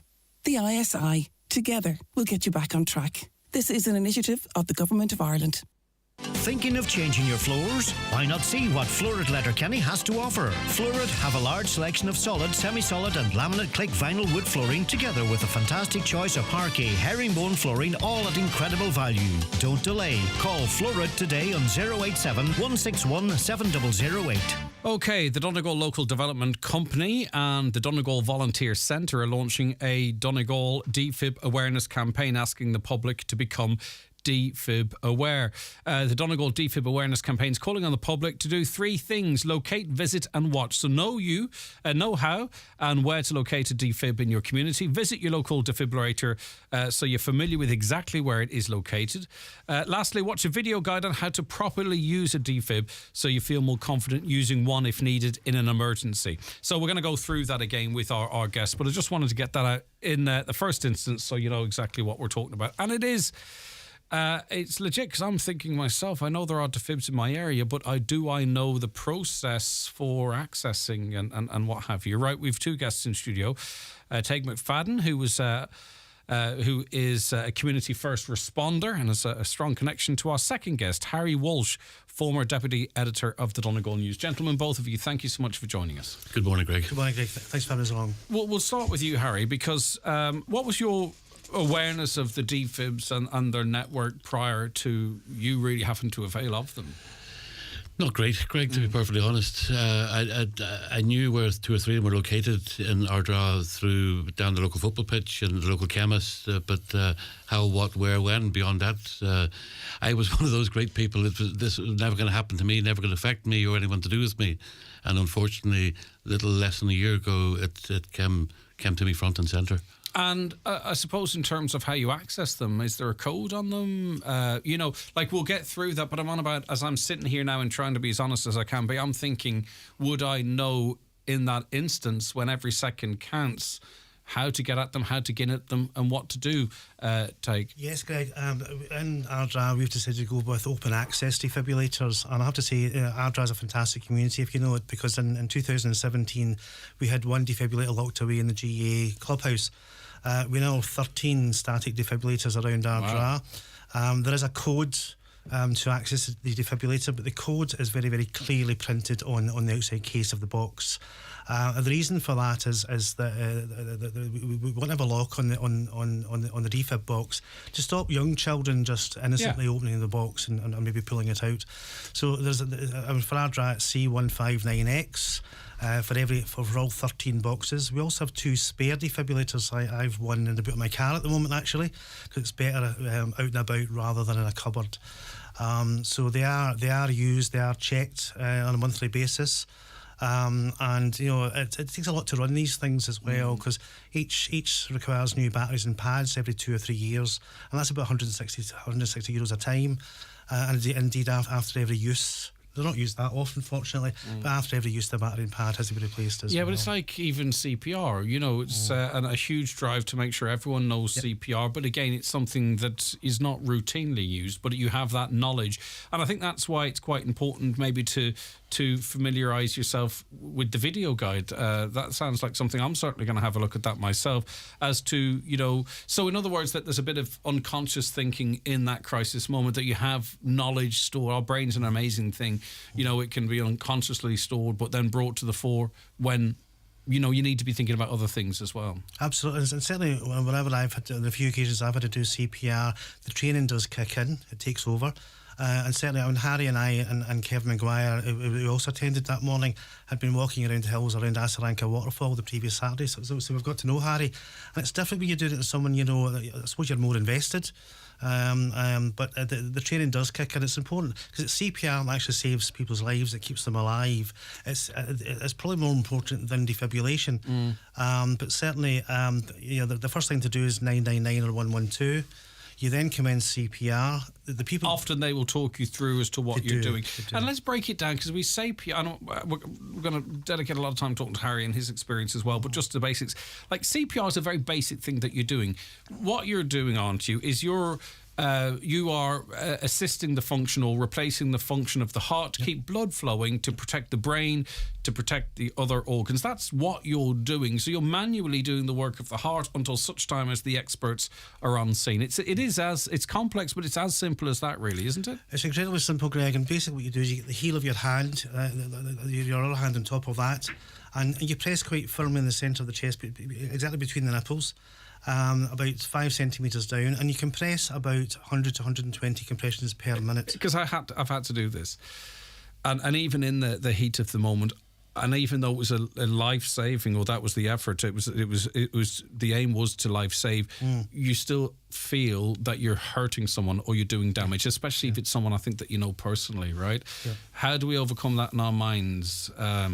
Take. It's basically a case of life over limb. In fact, Harry and I have spoke about this. Certainly someone doing CPR that morning, it might have been myself, possibly was, broke Harry's sternum. But better that than his heart not working. And so it really is a case of life over limb.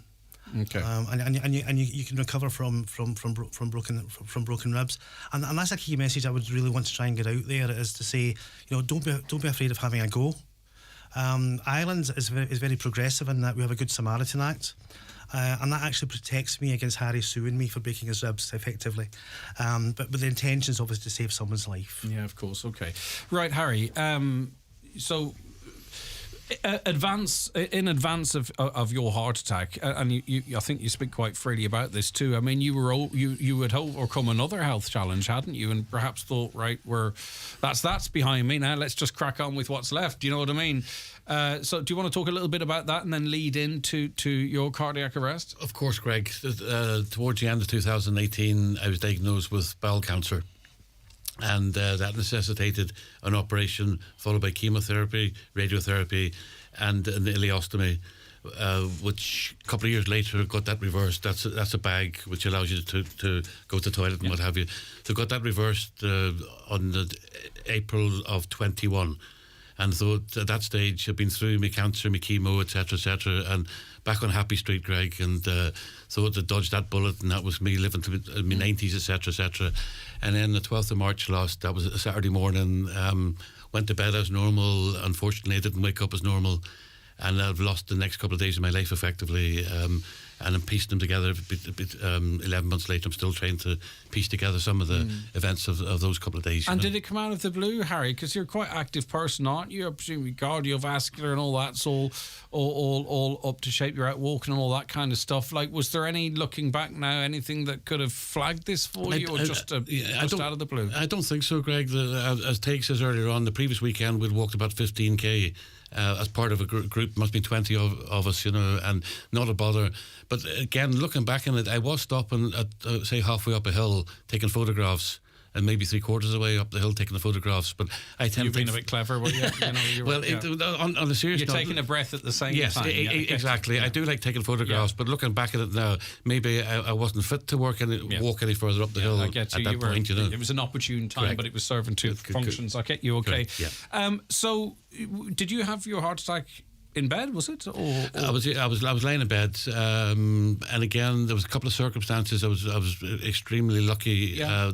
My good lady had contracted COVID the previous day, and Trisha's a nurse, and Trisha had been due to be working that morning. So that was luck number one. She was in the house. Okay, yeah. Luck number two, I was asleep downstairs in my daughter's bedroom, but she was home that night.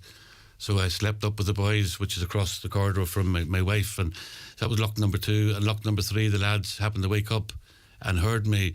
Seemingly do a bit of snoring, Greg. But they heard. That's why you're in every room in the house, Harry, if the truth be told. But possibly. So they heard a grunt or a groan, and thankfully one of them didn't like the sound of the grunt or the groan. He went across the corridor to Patricia, and by the time she came back across the corridor, I stopped breathing. Wow. And I'm told I was thrown onto the floor unceremoniously at that, and Tricia, thank God, she started CPR immediately. One of the lads rang 999, and then my daughter, who was downstairs, she was aroused and came up, and I found out subsequent to that Megan had done CPR in transition year at school.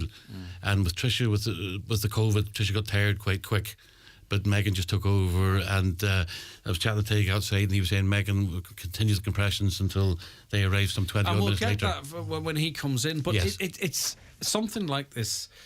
It affects the whole family. I mean, it's not easy for sons or daughters or a partner to see you incapacitated like that. Yeah. And that takes a bit of getting over, doesn't it? Because we're going to be talking now about your recovery, right? But that sticks with you, doesn't it? They had that they've had to and probably continue to have to process that as well. And then the fear, is it going to happen again tomorrow? Or correct? Do you know what I mean? No, very well said, Greg. My initial kind of life-saving technique kicked in as in I wanted to stay alive. You know, so the next number of weeks I was trying to get well again, to be there for my family. But as time passed, then as you rightly say, what about the two lads? They were there. They seen me, and not breathing. My daughter seen me not breathing. Tricia seen me not. So I was concerned and continue to be concerned for them. But that's because again as well, that's also actually a weight for you to carry. Yes, because you're obviously going to look out for their emotions and feelings. And particularly had been through the cancer a number of years previous to that. I was trying to be brave for my mum and dad are still alive, thank God. Be brave for my parents, for my wife, for my children. So even now, I'm still processing it because I was being brave for everybody else. Yeah. And now all of a sudden, I have more time to think about it, and it's now poor Harry time in one sense, you know. No, I get you, and I think that's a familiar story to people listening out there, because you're blessed with a big family circle, but that means a lot of people are impacted by something happening to you as well. So it can be kind of a double-edged thing. So between Patricia's wife's name is it Patricia and Harry's daughter, they were able to continue this process. At this point, Harry's heart still stopped. Is that correct? As far as we can determine, pretty much, and it's been activated artificially by the CPR. That's taken over the working of the heart. Now, we don't blow in mouths anymore, do we? Or do we? Not currently. Okay, not currently. Okay. We were at that point. Understood. We'll use a hygienic face mask, specially designed. But fortunately, we get the call to attend, and fortunately, we get the air code. And as I was driving up, picked up Kevin Maguire, who's one of our first aid instructors en route, and we put a call out to several other members of the group as well. So fortunately we had the air code, because I hadn't a clue where Harry lived. I knew he was roughly in this area. In fact, when we were driving up, I said to Kevin Maguire, I think Harry Walsh lives up here, not realising it was Harry we were going to. And so when we arrived, Patricia was downstairs, the boys directed us straight to the room upstairs. There was no delay. And usually when we walk into a medical emergency, we have a high-vis jacket on, and gloves, etc. People stop what we're doing. There was no stopping Megan. Megan was just pumping away in her father's chest, front and centre, hard and fast. And it wasn't until I was kneeling opposite her at the other side of Harry's chest, I said to her, OK, Megan, I'll take over. So we did not skip a beat, and we just kept going. Kevin Maguire got the defib out, attached the pads, etc. And so at that point, you bare the chest, do you? The chest was bare at that point. But you do that if you have to. You have to bare the chest. Okay, so you bare the chest and you apply the pads and the instructions. Is there a verbal instruction with the defib? There is a very, very clear verbal instruction. The training actually helps because you can get ahead of the verbal instruction. I get you, yeah. But the verbal instructions are very, very clear. They're loud. They're clear. They're designed to happen to be used in a busy street, for instance, or in a restaurant. So with a bit lots of background ears aren't the priority in this process. No, I get you right. Loud and clear. And basically it alerts you that it's analysing, so hands off, so it's not analysing you, it's analysing the patient. And then it'll say whether you want to charge or not. So it'll say charge advised. Now, charge is actually to apply the charge to Harry. It's a shock, yeah. The shock. It's quite a violent thing to do and see, I have to say, because the whole body effectively just bounces off the ground. But it's essential in terms of restarting the heart properly. And I think we delivered 3 shocks to Harry before the ambulance arrived. I don't think there was any delivered by the ambulance. How do you know the pacing of those, or Go ahead. There's a flashing button on the defib that you try and keep pace with in terms of the CPR, but it's the defib itself that determines whether there's a shockable rhythm in the heart. Understood, yeah. Sometimes there is, sometimes there isn't, but you just continue with the CPR. And again, it's very clear about hands off when it's delivering the charge, but you deliver the charge yourself and you make sure no one's touching the body. And that's traumatic to reflect on as well, you know, the machine shouting at you effectively. And I'm only saying this not to put anyone off, but that we all go in, if we have to do this with our eyes wide open, that's going to be something you're going to have to process after the fact as well. It's a stressful situation for some people. I have to say, myself and Kevin Maguire and Kevin Gifford was there. He's one of our other trainers. He turned up a couple of minutes afterwards. We did have that cool down period afterwards. We there's something with the National Ambulance Service called CISMS, Critical Incident Support Management, where you take time to reflect, to recognise signs of the trauma you've been through and the impact it might have on yourself as well. But certainly myself and Kevin Maguire went away for a walk for a couple of hours just to calm down. But you know, there's nothing better in this world than saving someone's life. You know, particularly someone like Harry, a walking companion and somebody you know. Yeah. And that's what I say to people, you know, don't be afraid to give it a bash. So, I mean, obviously the ambulance response times can vary, right? So, how do you know you're doing everything right? So you've applied 3 shocks of the, I know you know everything, but I'm thinking if it's a person out and about. Do you know what I mean? So, like, the machine's instructing you, you're continuing the CPR, and you just keep doing that until such time as don't question whether it's working or not, or give up. You just keep going until, because those ambulance crews, they will keep going when they get there, even when it seems all hope's lost, and they've got machinery that can apply, you know, extra force and all that kind of stuff. Right? Okay.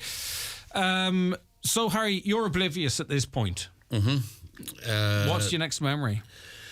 Waking up in Elton Gelvin Hospital, but again, Greg, that's a hazy enough memory. My daughter reminds me, at that stage I was repeating myself.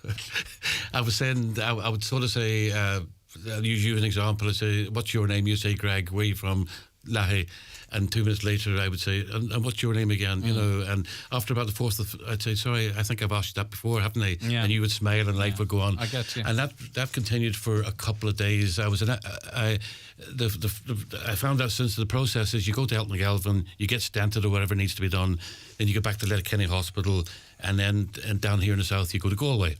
But because I can't do things by half, I fell when I was in Elton Gelvin, going to the toilet, which I shouldn't have done, and I banged my head, so I ended up spending a couple of nights in Elton Gelvin.